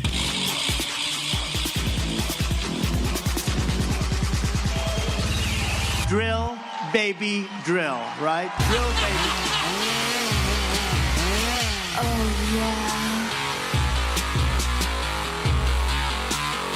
Joe a été salué. C'est sûr qu'on fait ça une journée. C'est une journée après la journée habituelle. Donc, un petit peu plus de nightlife. J'ai aimé tes photos hier. Il y avait de la belle compagnie à l'endroit. Des live updates du Vieux-Montréal. Hein? Wow. Puis, petite journée sur le court, sur le course de. Oui, t'étais où d'ailleurs? J'ai pas vu. Je t'ai posé la question, j'ai pas vu la réponse. T'étais où? On est allé au. C'est le club Kanawaki. C'est un petit peu à l'extérieur de Kanawaki. C'est un des plus vieux terrains qui a plus de 100 ans ici à Montréal. Là. C'est un club privé. Super de belles tracks, honnêtement. Là. C'est un 18 trous, mais très, très belles tracks. Ils sont en train de faire quelques améliorations, mais. C'est notre ronde annuelle avec une couple d'investisseurs, puis des gens proches de moi. Là, c'est écoute, super beau terrain. Puis écoute, la température, c'était parfait, pas trop chaud, pas trop froid. Un petit peu de vent par contre, là, mais super de belle journée. Ah, tant mieux, tant mieux. Il n'y a rien de plus le fun que d'être sur un terrain de golf quand il fait beau. Hey, j'ai vu tes paquets de sujets. Il y a des affaires intéressantes là-dedans, des affaires pas pires. Là. Je veux commencer peut-être par, dans la liste, celui de... c'est pas tout le monde qui le connaît, là, mais il faut que tout le monde le connaisse. OK? Patrick Bonin, là, OK? Le gars qui vient d'être... il vient d'être inclus dans l'équipe du Bloc pour la prochaine élection. Lui, il voit un fonds de pension pas pire, puis c'est un gars, finalement, qui faisait de la politique anyway. Là. C'est un gars qui était avec Greenpeace. Puis j'essaie de comprendre, parce qu'on a vu hier... je sais pas si tu les as vus, j'imagine que oui. Tu as vu ça hier, les différents chiffres qu'il y a dans le sondage du Québec pour la politique fédérale. Et si, mettons, on enlève les vieux, le Parti conservateur du Québec, c'est lui qui gagne haut la main au Québec. Donc, 55 ans et moins, ça inclut les madames. Les madames sont beaucoup plus à gauche que les hommes, c'est clair, mais malgré ça, si tu prends 55 et moins, c'est une méga victoire de... Donc, quand quelqu'un dit « Ouais, Poilievre, ça ne pogne pas au Québec. » Non, d'abord. Poilievre, ça pogne au Québec pour les 18-54 ans, mais 55 ans et plus, les gens qui écoutent la TV, c'est eux autres qui votent. 1 sur 2 votent Bloc. Ben, c'est 40 là, j'exagère un peu, là, mais c'est 40 votent Bloc, 30 votent Justin Trudeau. Et ces gens-là, ben... ils ont la retraite. Oui, ils écoutent la TV beaucoup, mais c'est souvent des conservateurs dans l'âme. Dans la manière qu'ils vivent, c'est du monde qui met des photos d'eux autres mêmes avec le 4 roues, le pick-up, le RV. Il y a un orignal, sa photo. Ils ont des guns dans les mains. Ils ont des frocs carottés. Ils vivent comme des républicains, Joe. Là. Mais ils vont voter Bloc. Et là, maintenant, ils ont la preuve vivante que ce groupe-là, parce que Patrick Bonin, sa dernière intervention publique avant d'annoncer ça, c'est qu'il a annoncé qu'il voulait que la publicité des SUV soit enlevée dans les médias québécois. Donc, les voitures, les pick-up, les SUV, etc. Donc là, c'est clair que les crises de Québécois, il y a un gars au Bloc qui veut enlever ton pick-up, il veut t'enlever ton 4 roues, puis il veut t'enlever ta roulotte. Qu'est-ce qu'on peut leur dire de quelle manière s'ils ne comprennent pas là? Ben écoute, je pense que c'est une autre démonstration que puis il faut que j'inclus le PQ là-dedans, parce que ça fait des mois que je le dis, là. Ils tentent de. Ils lancent de la poudre aux yeux en disant que ouais, mais tu sais, la droite a sa place dans le mouvement souverainiste. Puis ça, c'est le Bloc puis le PQ. Mais en réalité, quand on creuse un peu, là, on se rend compte que c'est effectivement. C'est rendu très à gauche, là, ce parti-là. Alors qu'il y a déjà eu, tu prends sous Lucien Bouchard, sous Jacques Parizeau, c'était des gouvernements. Tu sais, tu m'offres demain matin de retourner à ce gouvernement-là versus la CAQ. On est capable de vivre avec. Ouais. Je pense que je prends même Pauline Marois à la place de Legault, là, de dire à quel point que je suis rendu désespéré. Mais on se rend compte à quel point c'est ça. Ce sont majoritairement des activistes d'extrême gauche. C'est le cas de Patrick Bonin, un gars de Greenpeace, qui est un organisme initialement qui était dédié à lutter contre la pollution, mais qui est devenu une espèce de des radicaux. De groupes éco-terroristes, il faut le dire. Exact. Ils font Des radicaux. de l'éco-terrorisme, des radicaux qui veulent essentiellement qu'on retourne à l'âge de pierre. Là. Donc, que le Bloc fasse son lit avec un activiste extrémiste comme Patrick Bonin, ça n'en dit long. Ça n'en dit long sur quels sont les courants dominants dans ce parti-là. Puis ça va très bien avec le Parti libéral, avec qui il couche aussi. Là. Donc, le Bloc libéral est inclus avec ça le PQ, parce que le PQ soutient essentiellement toutes les orientations du Bloc. Mm-hmm. Ben, le PQ, c'est le penchant québécois de Justin Trudeau. C'est à peu près toutes les mêmes politiques, à part juste sur l'immigration. Là, c'est ça, c'est dans le fond, le PQ, c'est QS avec moins d'immigrants. Puis le Bloc, ben, c'est le Parti libéral, mais au Québec. Là, dans le fond, le Parti libéral de Justin Trudeau qui tient au pouvoir, en passant. Donc, moi, c'est pas une surprise. Je comprends pas comment on peut le faire comprendre au monde. Là. Quelle preuve de plus ça va vous prendre? Puis je lisais des réactions sur X. Je disais, ouais, ben moi, je vais voter pareil, parce que j'ai espoir que ça revienne un petit peu à droite. Mais vous faites partie du problème. Arrêtez de voter pour cette gang de bozos-là qui tire toujours le débat politique à gauche. Ça va pas s'améliorer un coup que ce monde-là va avoir 30, 40, 50 sièges. Là. Au contraire, ils vont s'asseoir là-dessus, puis ça va prendre une autre élection pour les mettre dehors, parce que ça va probablement être majoritaire. Ça va être c'est presque officiellement majoritaire. Donc, on va être pogné avec quoi? 30, 40? Écoute, moi, je pense que je suis pas trop d'avis de vos avis à toi et Jerry sur la vague du Bloc. Moi, je pense que les conservateurs vont faire mieux que prévu. Mais ça ne sera pas un raz-de-marée, pour les raisons que tu as mentionnées en introduction, purement démographiques. Mais on va être pogné quand même avec au moins 25, 30, peut-être 40 députés du Bloc qui vont servir à quoi? Qui vont juste pousser pour des enjeux et des débats que la majorité de la population active est complètement à l'opposé. Oui, mais le bout, tu as raison. On ne sait plus comment le dire. Moi, ce que je dis au monde, c'est que si vous comprenez ce qu'on dit, tu dois donner de la marde à ton frère. Tu dois donner de la marde. Oh, on est rendu là. Quand ça sort dans le souper de famille, c'est. Voyons donc, tu vas voter pour le. C'est quoi ça, cette affaire-là? Tu vas voter pour le Bloc. Faut que ces gens-là soient. Faut qu'ils soient mis au pied du mur, là. C'est exactement ça qu'il faut faire, là. Qu'est-ce que tu penses de. En parlant de. C'est encore la même gang, d'après moi. Là. C'est tout le temps la même gang. C'est toutes des histoires de TV, ça. Là. Mais tu sais, le sondage. Je comprends que c'est des sondages, puis on va se prendre avec un grain de sel. Là, mais. Tu sais, cette semaine, de voir, puis je suis certain que, je ne sais pas si PSPP le sent, là, mais son affaire, ça ne tient pas fort. Tu sais, il y a un gars qu'on ne connaît pas, qui était dans l'équipe de Justin Trudeau. On ne le connaît pas bien. Je veux dire, on a entendu son nom de temps en temps, mais on ne sait pas c'est quoi qu'il a fait dans sa vie, lui. On sait une chose, c'est que s'il était, mettons que les sondages de Trudeau sont à 35 % il ne vient pas ici. Là. Mais vu qu'il est sur le bord de perdre sa job, comment il s'appelle le gars? Pablo Rodriguez. Pablo Rodriguez. Donc, Pablo Rodriguez, il arrive là. Il s'en va, tout le monde en parle. Fait un genre de photo-op en traversant le pont à Gatineau. Il taille la barre un peu. Il tombe là-dedans. Il tape la barre, puis il prend une marche sur le pont pour traverser la rivière. Ils font un sondage. Le gars, il est quasiment nez à nez avec la CAQ puis le PQ. Ah oui. De même, là. C'est quoi ça? Non, ben écoute, en plus, Pablo Rodriguez, écoute, il n'y a pas si longtemps, c'était l'équipe C, puis l'équipe C là, du PLC, là, c'était un simple député, je pense qu'il était ministre dans la dernière mouture dans les... Parce que là, ils ont de la misère à trouver des gens qui appuient encore Justin Trudeau, là, fait qu'il a été ministre, je pense, dans le dernier gouvernement ou dans l'autre d'avant aussi, bref. C'est pas un gros nom, là, Pablo Rodriguez. Là. Il y a quelques années, c'était un peu... c'est pas un mauvais gars, là. C'est un gars, je pense, de l'ouest de Montréal. Ou... C'est-tu un Italien, ça? C'est un... Ben, ça a l'air que c'est un Argentin. Ah, c'est un... OK, ouais. Ouais. Mais bref, c'est ça. Je pense que c'est un organisateur communautaire. Bref, un background très social. Mais effectivement, qui arrive et qui change la donne des sondages, c'est assez surprenant. Là. Moi, je m'attendrais à ce genre de réaction-là. Si tu as un gars comme peut-être Michael Fortier, une espèce d'outsider du milieu des affaires qui arrive et qui dit à mots couverts que le PLQ va reprendre sa place, je te dirais plus de centre-droit. Mais non, au contraire, là, t'as une espèce de... En fait, t'as le lieutenant québécois de Justin Trudeau, le gouvernement le plus mal aimé de tous les pays du G7, probablement à l'heure actuelle, qui va se faire oblitérer à la prochaine élection. On dirait que le gars change d'équipe, mais là, vous vous rendez pas compte là, que c'est le même gars. C'est Trudeau qui a une barbe qui parle espagnol. Ben oui. Exact. Chris, c'est ça, là. Palmo Rodriguez, c'est ça, là. Oui, c'est un gars avec des beaux cheveux, une barbe, il parle espagnol. Ben oui, c'est Trudeau. C'est Trudeau. Moi, je dis que c'est Trudeau qui est déguisé. Ben oui, c'est le même monde, là. C'est le même monde, là.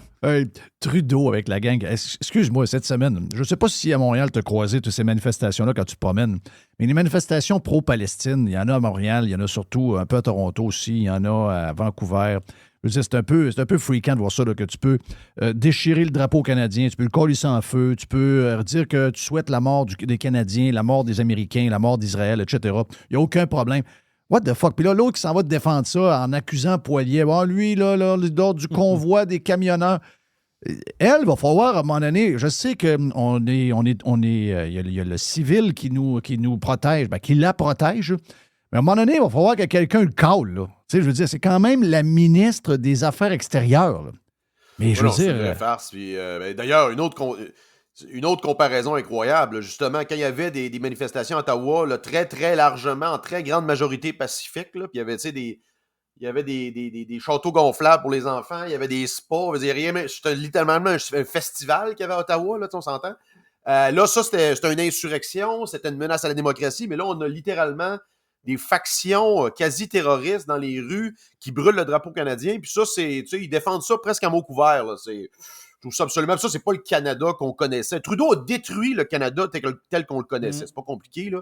Économiquement, socialement et culturellement, le Canada qu'on connaissait a été détruit par Justin Trudeau en un petit peu plus que 15 ans. C'est complètement débile mental, là. Donc, moi, des fois, je dis il y a le Canada d'avant 2015, puis dans l'histoire, on parlera du Canada après 2015. Je pense que ça va être...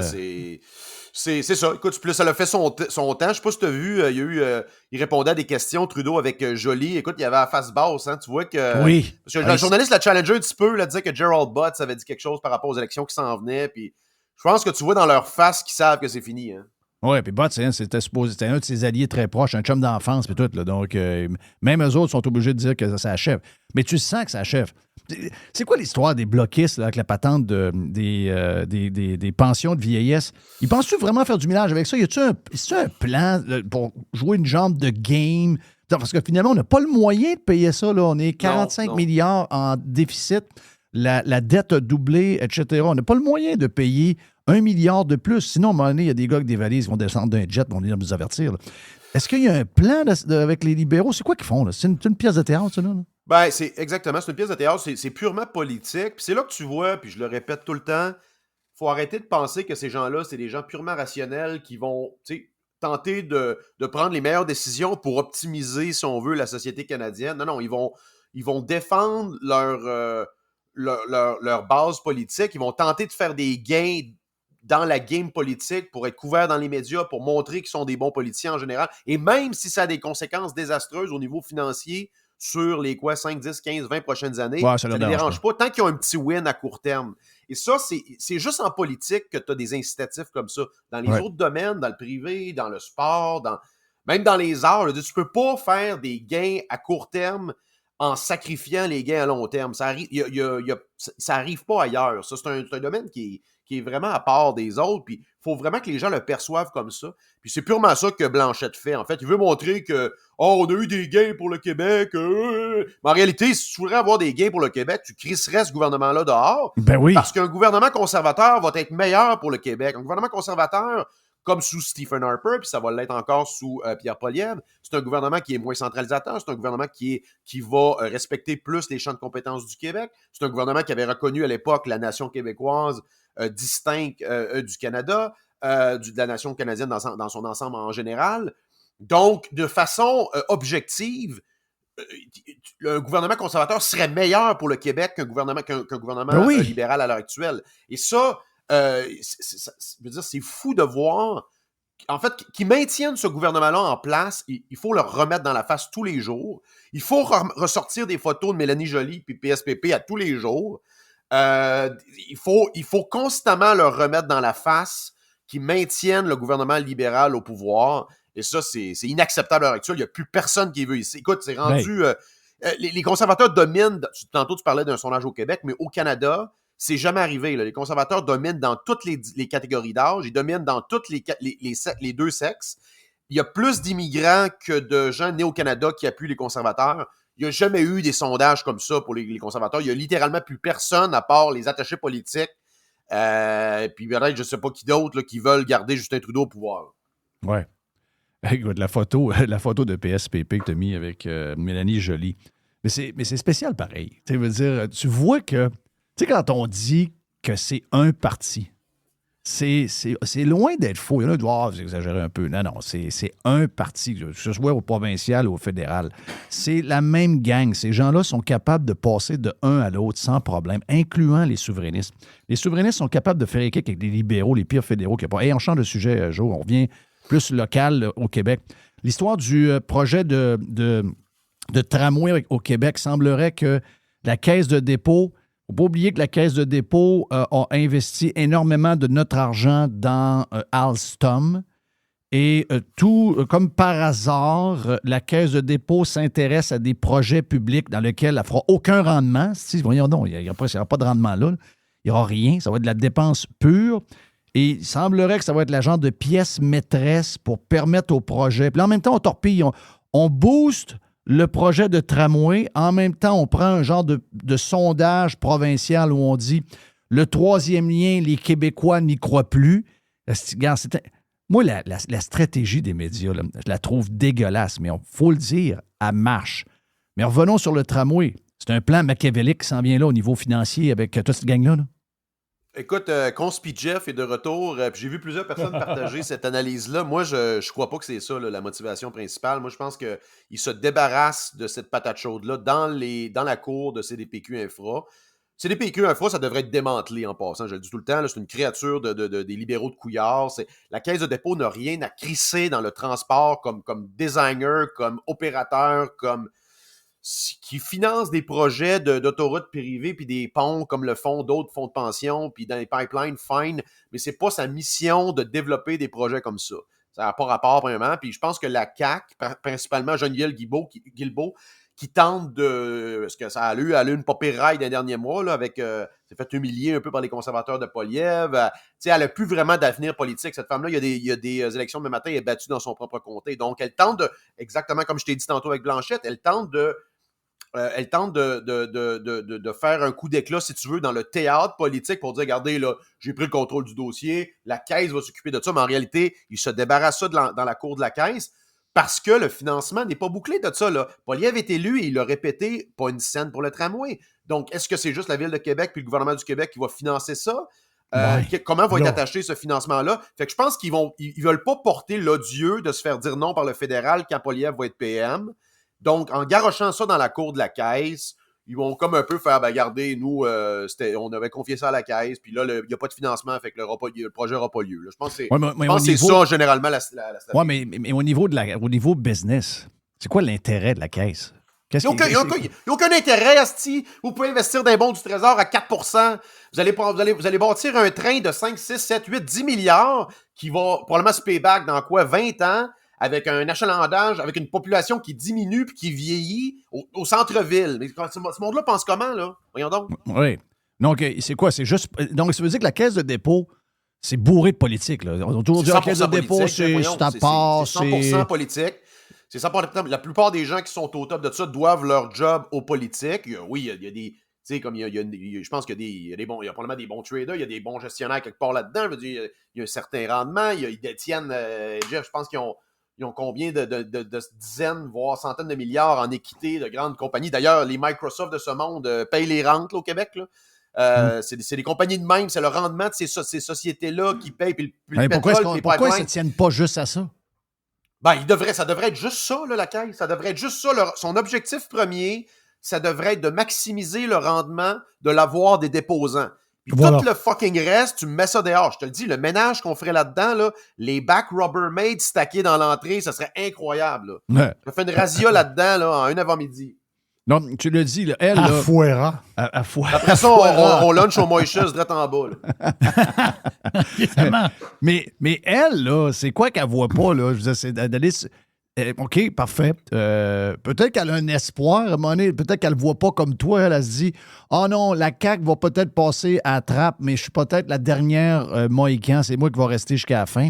Puis c'est moi qui va peut-être en faire lever cette... » Non, mais elle s'aime beaucoup. vraiment, Là. c'est pas le crayon le plus aiguisé. C'est pas...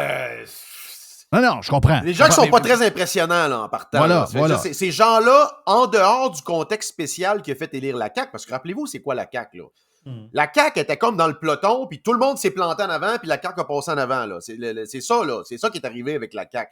Les libéraux de Couillard se sont autodétruits en 2018, avec une deuxième moitié de mandat complètement débile depuis que Couillard avait vu Al Gore. C'était rendu quasiment Québec solidaire, cette affaire-là. Fait que, rappelle-toi, en 2018, on a voté pour la CAQ parce qu'il proposait un certain retour à une politique plus centre-droit. Rappelle-toi, le développer c'est le même la filière gazière. Puis il y avait, tu sais... GNL Québec, le troisième lien, etc., etc. Exact. Donc, finalement, quand ils sont ramassés au pouvoir, finalement, on s'est rendu compte que c'était le PQ de plus. D'ailleurs, c'est ça qui va se passer. La plupart vont retourner au PQ. Il y a quelques joueurs là-dedans, dont Geneviève Guilbeault, qui était plus près des libéraux. Des fédéralistes, disons. C'est ça, des libéraux. Donc, mais elle, c'est quoi son upside, là?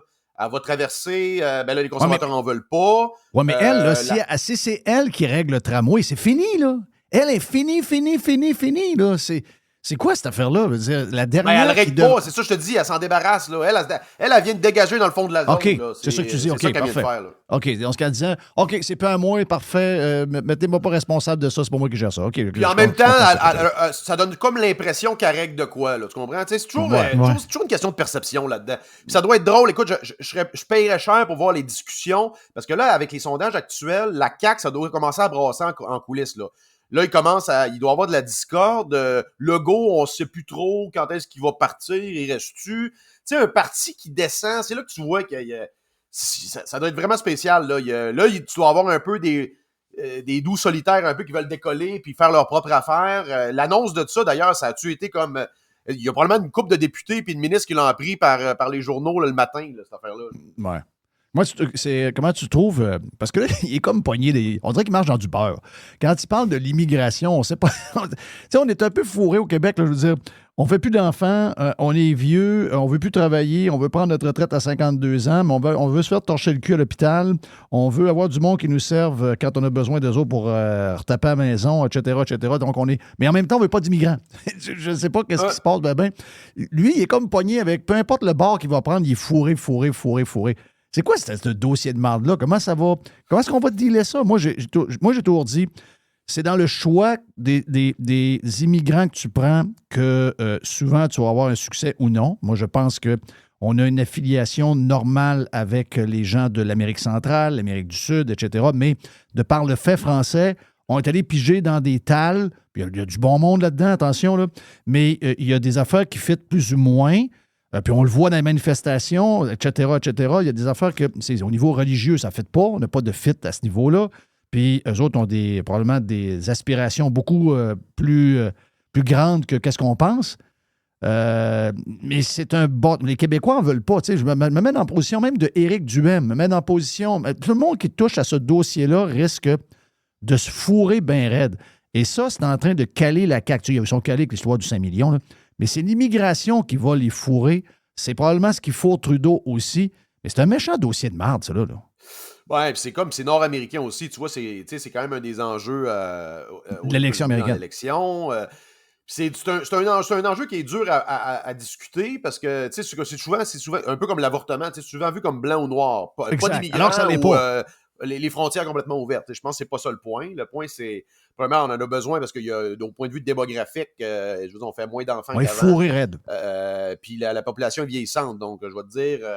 moi, je vois pas beaucoup de chauffeurs d'Uber ici que c'est des non-québécois ou francophones ou même anglophones. Là, c'est pratiquement des immigrants, les livreurs, S'ils sont pas là, on n'a pas un esti de paquet d'Amazon. Il n'y a pas un qui arrive dans la maison. Tous les services là, dans l'industrie du service, c'est littéralement des immigrants. Je ne sais pas à Québec, mais ici, en tout cas... Même chose. C'est exactement. Puis c'est la même chose, je pense, au niveau des préposés aux bénéficiaires, tous les services là, essentiels, c'est tenu à bout de bras par essentiellement des immigrants. Donc ça, il ne faut pas l'oublier.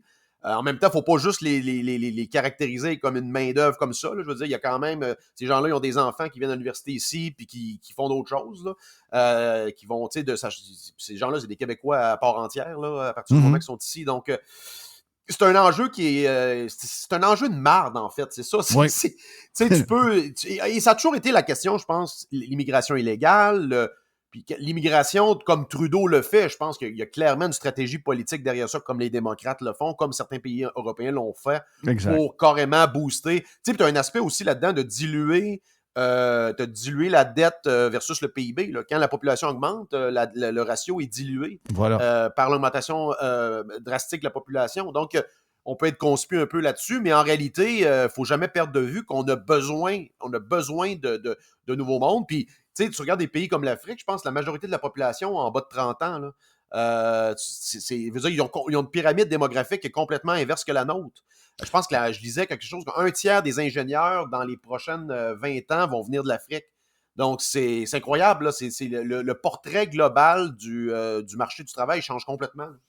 Et puis, tu sais, il y a toutes sortes de monde là-dedans. Il y a des gens qui comprennent, il y a des gens qui sont raisonnables, dans le sens que comprennent que ça peut être fait de travers, ça peut être des choses qu'on n'a pas, on les a pas intégrées comme du monde, on n'a pas choisi peut-être la bonne place parce qu'on s'est juste fié à une option sur toute la liste d'options.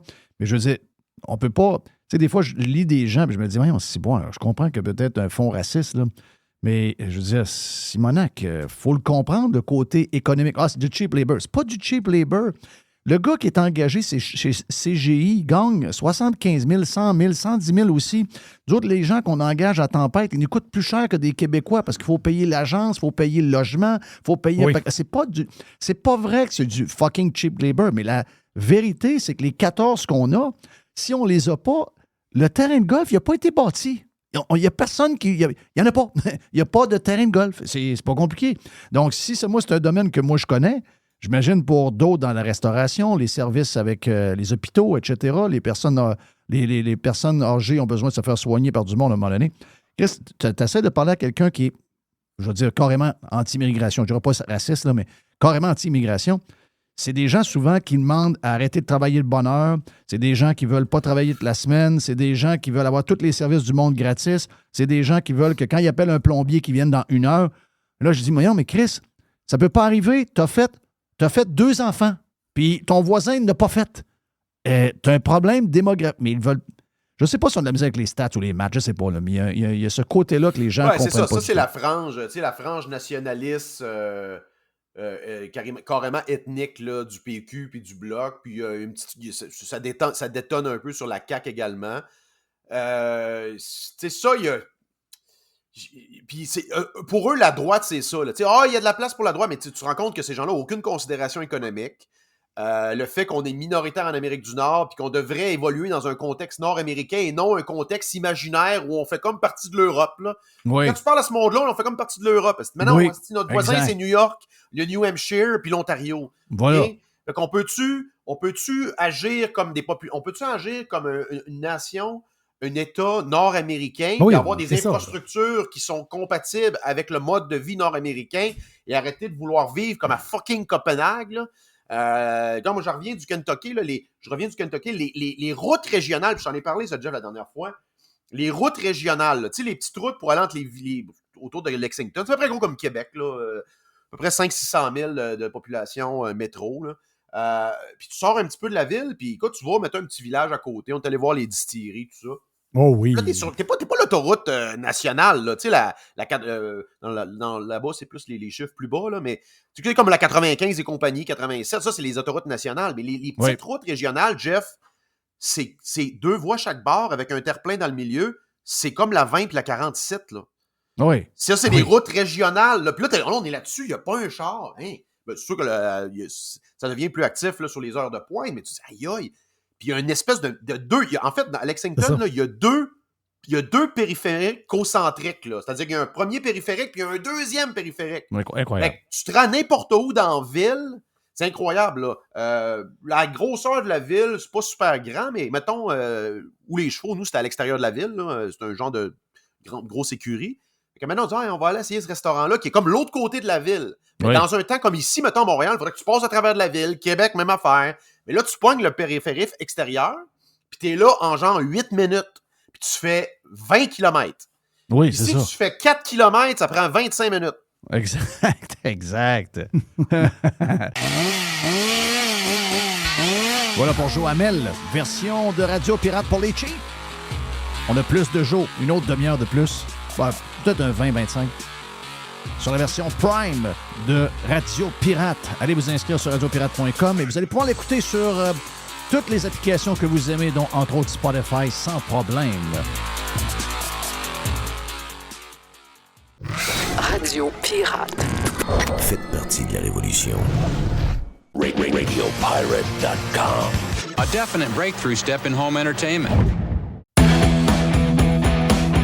Carlos Ramirez, pour parler de ce qui s'est passé en Floride. Carlos, ça a l'air que Véronique Cloutier, elle aussi, comme beaucoup de gens du showbiz, des journalistes et de peureux qu'on écoute à la TV, nous disent que qu'est-ce qu'on a vu hier en Floride, c'est les changements climatiques. Est-ce que c'est le bon... Premièrement, est-ce que c'est le bon temps d'en parler alors qu'il y a des gens qui... Non, il y a des décès, il y a des gens qui ont perdu leur maison, etc., etc.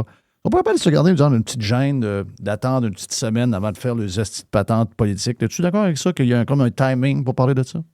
Oui, je suis d'accord avec ça, parce qu'à un moment donné, oui, le monde là-bas, il souffre, puis c'est bien triste, là, mais c'est sûr que quand on vit dans les zones tropicales, il faut s'attendre à avoir des systèmes tropicaux, comme quand on vit dans, je sais pas moi, dans la vallée des tornades, il faut s'attendre à avoir des tornades, c'est ça la vie aussi. Oui, puis des places qui ont des tremblements de terre, il va y avoir des tremblements de terre. Ben c'est ça, c'est triste, ça fait des morts chaque fois, mais c'est ça, sur la boule, il y a des endroits plus risqués que d'autres, là. Ouais. Mais en termes de changement climatique, on pourrait dire que c'est des changements climatiques parce que les ouragans, ils changent avec le temps, mais ça n'a rien à voir avec le dioxyde de carbone. Ça suit des cycles au niveau de la cyclogenèse. On voit très bien qu'il y a des pauses comme entre 1920 et 1940, entre 1960 et 1980. Ça suit l'oscillation atlantique multidécennale parce que c'est une zone qui vient plus chaude. OK, t'as vu, ça veut dire qu'il y a des moments où il y en a vraiment moins. Là. Il y a des périodes où il y en a moins.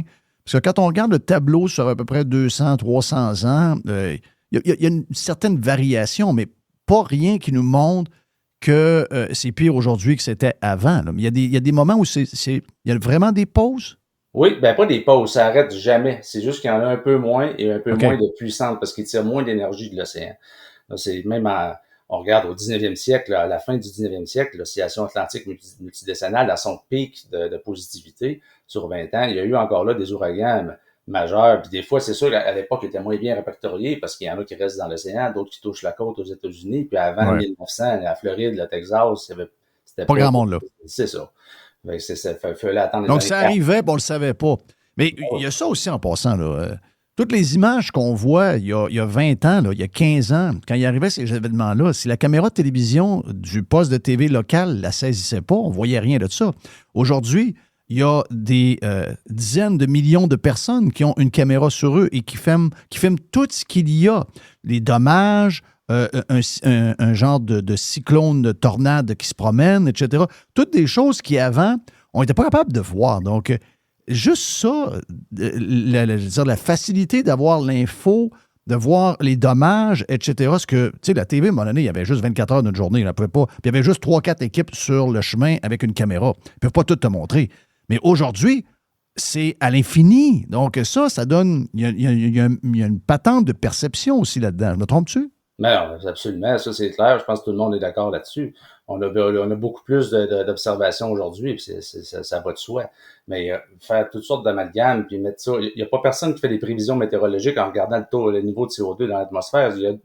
Pour faire de la cyclogenèse, des ouragans, des typhons, des cyclones, ça prend 2 ingrédients. C'est le soleil, premièrement. Le deuxième, c'est l'effet Coriolis de la rotation de la Terre, les alizés. C'est ça les 2 premiers ingrédients. Après ça se nourrit, oui, la chaleur des océans, mais encore là, c'est pas le dioxyde de carbone qui va réchauffer les océans. C'est sûr qu'une recherche Google, les premiers résultats qu'on va voir, c'est ça, mais ça n'a aucun sens. C'est la couverture nuageuse, c'est vraiment les rayonnements solaires qui vont avoir des impacts sur la température des océans. Oui, mais là, le golfe du Mexique était plus chaud, il y avait 4 degrés Fahrenheit de plus, c'est à cause de ça, la vitesse, l'impact. Finalement, je pense qu'ils sont comme... je vais le dire, là, sont crissement déçus de le fait qu'elle n'a pas brisé autant et qu'elle n'est pas rentrée 5. Là. Pour leur patente, ils auraient adoré 40 de force 5. Elle est rentrée finalement de force 1, si je ne me trompe pas. Force 3, 120 000 à l'heure, 954 HPA. OK. Puis elle a diminué rapidement à 1? Oui, ça a fait 2-1 assez rapide parce que là, elle rencontrait des vents de cisaillement qui étaient plus perpendiculaires, qui l'ont ralenti, qui ont coupé la cheminée, comme on peut dire. OK, parfait. Mais quand elle était dans le golfe du Mexique, moi je le disais 24 heures avant la NOAA, je voyais les cartes de cisaillement et le courant subtropical, le courant jet, qui passait vraiment proche, puis carrément parallèle. En voyant les cartes, j'ai publié, je me suis dit là, ça va monter à force 4 à 5 facilement d'ici demain. Puis on voyait pas ça nulle part sur les cartes, c'était maximum 3. Ça a monté à 5 le lendemain. Il faut regarder les variables naturelles qui permettent à ces systèmes-là aussi. Mm-hmm. Là, ils disent, il est super mince, oui, mais c'est normal. Et puis là, quand je vois les cartes, c'est du moins 40. C'était vraiment, j'avais pas vu ça à date cette année. Là. Donc, encore là, c'est des variables naturelles. Ils savent absolument rien à voir avec les pick-up et les VTT. Là, il faut en revenir, ou les steaks. C'est vraiment lié à des phénomènes naturels. Il n'y a rien d'anormal là-dedans. Là, il y a souvent, avec ces systèmes-là, il y a comme des bandes qui sont avant le système, souvent même qui sont très, très loin, qui sont associées à ce système-là. Dans ces bandes-là, souvent, il y a des chances de tornades, parce que, bon, c'est pas Tornado Valley, mais il y a des chances de tornades en Floride quand arrive ce genre de choses-là. C'est habituellement pas des tornades qui sont très dévastatrices. Souvent, ils ne touchent pas terre. Quand ils touchent terre, c'est aux alentours de 0, très rarement 1. Là, hier, il est arrivé quelque chose d'exceptionnel. C'est-à-dire qu'il y a eu, en tout cas, je ne sais pas, là, à partir de Palm Beach County, Martin County, Saint Lucie County, qui est très, très loin de l'œil, là, mais on voyait les bandes qui étaient sur le bord de l'océan, où il y avait des orages. Et probablement que l'air, tu vas me le dire, là, ce que j'ai pu comprendre hier de certains météorologistes, c'est qu'il y a derrière l'ouragan, il y a un front froid, il y a de l'air sec, il y a de l'air plus frais, entre guillemets, là, parce qu'il annonce 85 degrés en fin de semaine, mais je veux dire, ça va être de l'air frais, un doux point, donc un point de rosée beaucoup plus bas. Donc, cet air-là pompé par le système, parce que l'air semble tourner alentour du système en tant que tel, si tu me reprendras, je me trompe. Et là, cet air-là rentre, elle tourne, et là, elle va croiser cette chaleur-là, ces orages-là qui sont pompés avec l'humidité et la chaleur du sol puis du bord de la mer. Et là, ça fait deux contrastes de poches d'air différents. Puis ça provoque ces genres de tornades-là. Mais là, ces tornades-là, on n'avait pas vu ça en Floride. Moi, j'ai des images que je reçois en ce moment. Des endroits où on parle de 24, 25 morts dans certains quartiers, très, très loin du système. Est-ce que ce côté-là est anormal pour les tornades? Est-ce que toi, comment tu es capable de l'expliquer de ton bord? Ben, c'est de cette façon-là. Puis moi, on le voyait sur les images satellites que j'ai publiées, puis que je parlais justement du front de l'air sec qui allait être pompé derrière. Puis c'est tout à fait normal, oui, que ça crée à ce moment-là plus d'orage puis de risques de tornades. Puis on voyait qu'il y avait une ligne d'orage qui se créait, là, qui allait avoir des tornades, mais ça a été plus intense que ce à quoi je m'attendais. Ça a quasiment atteint, je me demande, j'ai pas regardé les dernières statistiques, là, mais on était proche, là, on s'approchait pas mal là, de la super outbreak là, de 2011, ça, avec 134 alertes. Hier, il y avait 126 alertes aux dernières heures avant que je lâche ça. Là. Je sais pas jusqu'où ça s'est rendu, mais peut-être qu'on a surpassé le super outbreak de 2011 là, en termes d'alerte de tornades. Pas qu'il y a eu 124, 126 tornades, là, mais c'est sûr que ça a été très intense, mais encore là, c'est un phénomène qui est pas lié au dioxyde de carbone. C'est encore là, c'est tout à fait, c'est naturel. Puis avec la force, tout le momentum que l'ouragan a eu avec sa traversée, tout à fait normal, même si c'est dans le sens inverse pour certaines personnes, parce qu'il allait de l'ouest vers l'est, mais il suivait encore là le courant jet. Parce que je regardais l'application Windy là, qui est disponible pour tout le monde sur vos téléphones. Puis donc, en début d'après-midi, quand je voyais, parce que j'étais sur mon téléphone à partir de midi et demi, j'avais une notification quasiment aux 2 minutes parce que je suis relié à mon coin pour la météo avec différentes applications. Puis là, ça popait. Là, c'était comme tu dis, il y a eu quasiment 140, d'après ce que j'ai entendu, 125, 130, 140. Puis là, mon premier réflexe, c'est d'aller voir le radar, puis voir la ligne d'orage qu'il y avait là qui longeait la côte. Puis j'ai pas ce que tu as comme formation, puis tout ce que tu fais, tout ce que tu connais. Mais mon deuxième réflexe, c'était d'aller voir l'application Windy, puis voir comment les vents travaillaient alentour du système. Puis on voyait carrément l'air plus sec que tu parles, que tu avais parlé, qui était en haut, puis qui se faisait pitcher alentour du système, puis qui se faisait garrocher le long de la côte est, en bas, là, bien, bien loin. Donc, on le voyait. Mais, je veux dire, comment on peut, à partir de là, quand tu as un peu d'intérêt, moi, j'ai pas ta passion, j'ai pas tes connaissances, mais j'ai de l'intérêt. Mais, je veux dire, c'est pas une question d'être pour, de dire on est pour ou contre, ou on y croit ou on y croit pas. C'est qu'à un moment donné, il faut regarder juste les faits. Tu sais, je veux dire, c'est ça le rôle d'un animateur de radio, d'un podcaster, d'un journaliste, de quelqu'un qui intervient, de Valérie Cloutier, pas Valérie, mais comment ça s'appelle? Cloutier, c'est quoi son nom? C'est Véronique. De Véronique Cloutier. Il faut, avant d'aller dire des sottises de même, ou sinon tu te fermes la gueule. Comprends-tu? Oui, la science, ça fonctionne avec les données, puis il n'y a jamais de 100% non plus. On regarde les prévisions solaires, bon, ils vont dire 99% de chances d'éruption de classe C. Ben, c'est parce qu'on sait que ça va être 100% avec l'activité qu'il y a en ce moment, mais on ne dit jamais 100%. Moi, je vois des comptes Twitter au Québec dire que tous les événements météo, c'est 100% relié à la crise climatique. Ça démontre encore là une flagrante erreur en termes de connaissances scientifiques, parce que la science, pas même que ça évolue, c'est par essai-erreur, mais il faut surtout regarder les données brutes, travailler les données brutes. Moi, c'est ce que je fais, j'en mange à tous les jours. Je me lève le matin avec ça, je me couche le soir avec ça. Oui, c'est ça. Exact. Mais, pour finir, Carlos, je trouve ça un peu, on l'a dit en ouverture, mais tu sais, cette maladie-là, moi, j'ai trouvé ça j'étais très malaisé de voir. Puis peut-être parce que je savais que je connaissais du monde qui était là-bas, mais j'avais beaucoup de misère à voir hier qu'on faisait venir des genres de pseudo-spécialistes, journalistes qui n'ont aucune formation en rien, aller dire que c'était dû au changement climatique, alors que c'était le temps de parler de ce qu'on voit, là, le radar, l'air, etc., ce qui se passe. C'est le temps de faire le constat de ce qui se passe live. C'est pas le temps de faire de la politique. J'ai trouvé ça... Je trouve qu'il manque d'empathie. Tu sais, à un moment donné, chaque chose en son temps. Ça n'existe plus, ça, ce principe-là de parler des choses dans son temps. On fera le débat plus tard, puis vous le ferez sérieusement, puis on sait exactement comment vous allez le faire. Mais Christy, que c'était malaisant de regarder ça hier à Radio-Canada dans les médias du Québec. C'était comme une occasion, c'était comme un party pour eux autres pour justifier ce qu'ils veulent nous rentrer dans la tête à tout prix depuis à peu près 5-6 ans. Là. Ça devient maladif, leur patente. Là. Ouais, puis il devrait commencer par lire des rapports du IPCC pour voir qu'est-ce qui est écrit là-dedans aussi pour réaliser que... J'ai aimé ton tweet, vas-y. Oui, ben c'est ça, parce que c'est clairement admis. Mais dans le AR6, ils vont un peu moins saucer, mais en 2018, dans un rapport préliminaire, c'était clair, ils voient pas une augmentation dans la force des ouragans, à part, oui, en voient une petite, mais encore là, ça suit l'oscillation atlantique multidécennale, dont ils ne parlent pas.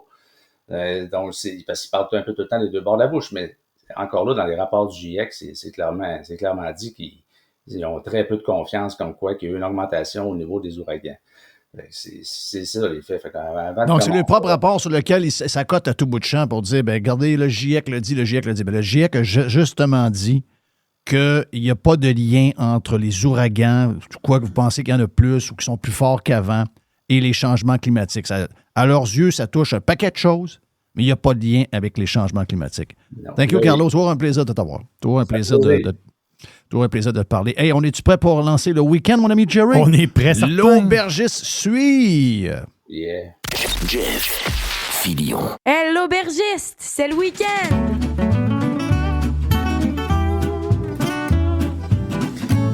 Oui, j'ai soif. Ting, ting, ting. Hey.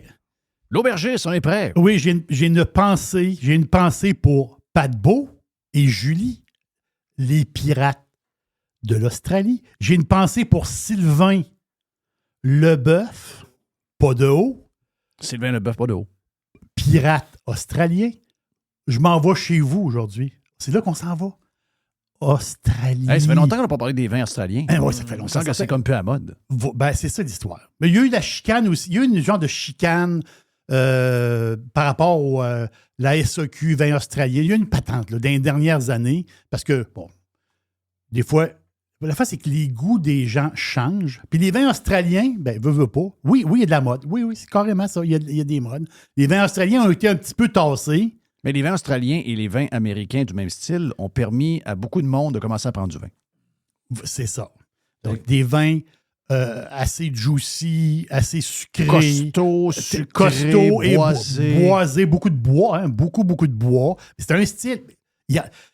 Ça dépend ce que tu manges, ça dépend ce que tu as le goût de boire. Hey, du Yellow Label en l'an 2000. On achetait ça à la caisse. Ah oui, c'était au train. C'est inimaginable. Mais l'Australie, il y a beaucoup d'affaires intéressantes. Et là, c'est ça. Ça fait un bout de temps qu'on n'est pas allé. Moi, je pense que ça fait 3 ans que l'aubergiste n'a pas parlé d'un vin australien.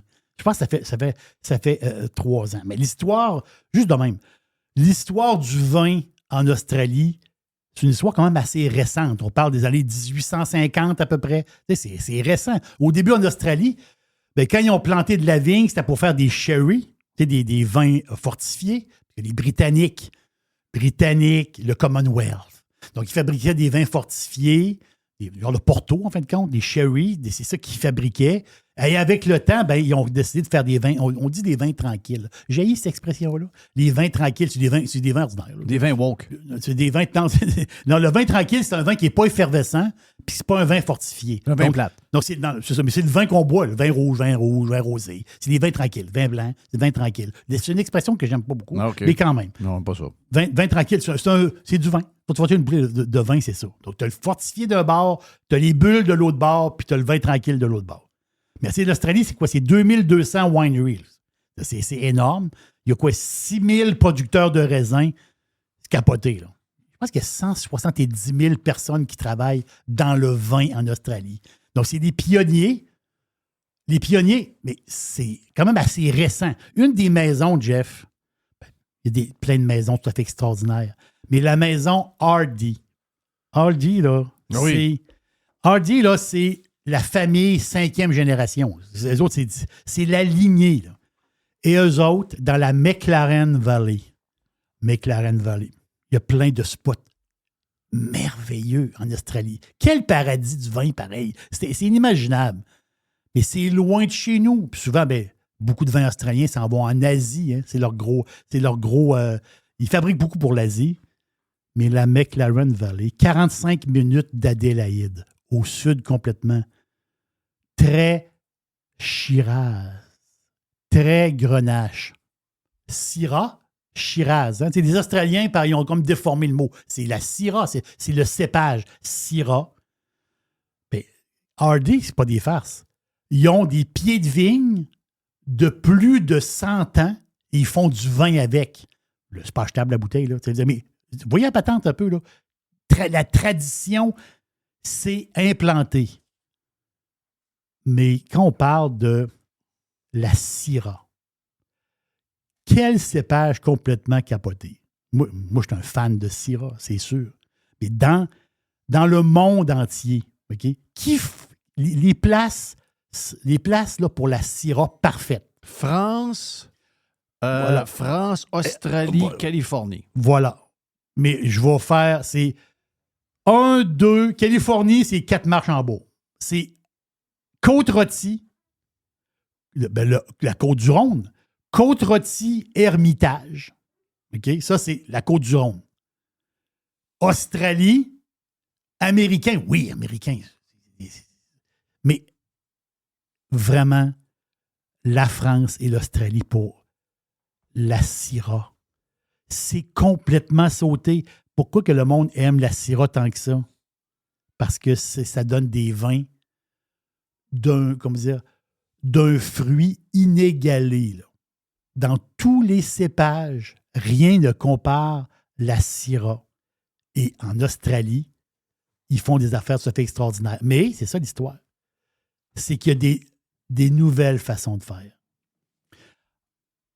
On a de la Syrah tout à fait, juicy, goûteux, mais pas lourd. Souvent, une Syrah, parce que c'est du vrai vin. Là. C'est rouge. Tu ne vas pas à travers. Là. C'est le genre de vin que tu vas prendre avec... Ça, c'est parfait avec, la fondue chinoise. Là. Fondue chinoise à l'orignal, tiens. On est dans la période. Fondue chinoise avec du beurre. Ça, c'est fantastique, avec de la viande, c'est sûr.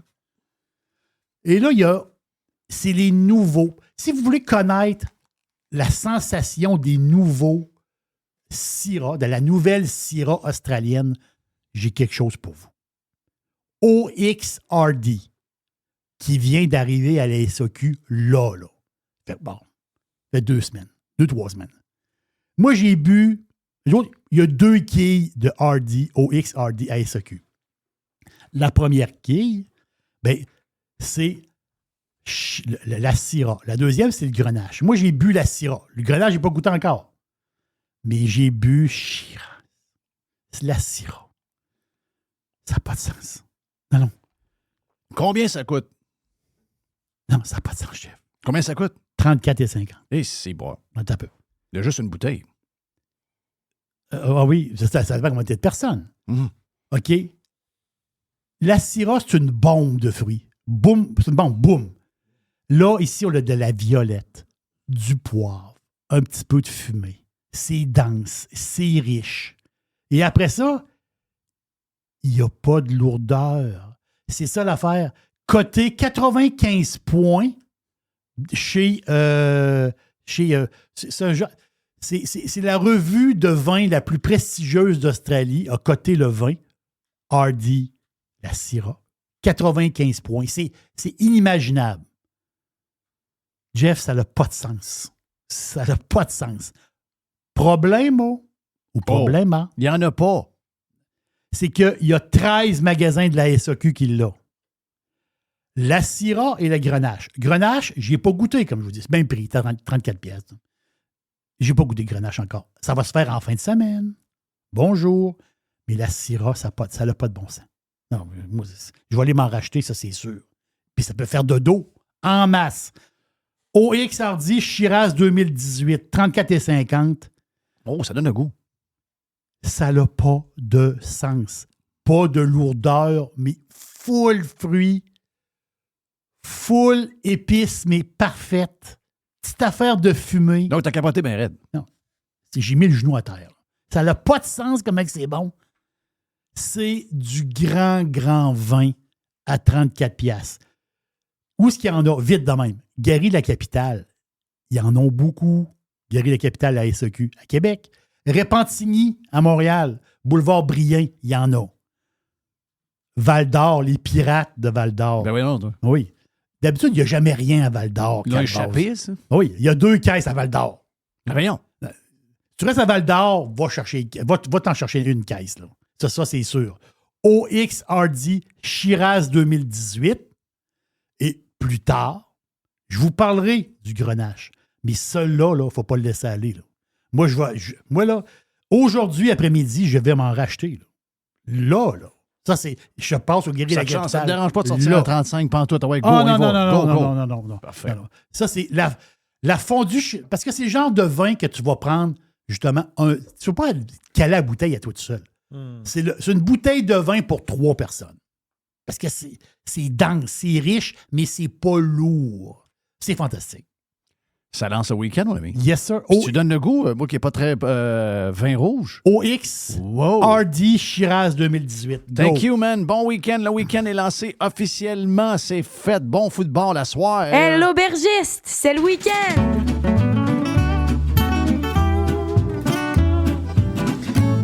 Oui, j'ai soif. Faites partie de l'invasion. Radiopirate.com. Radio Pirate. 100% 100% Pirate.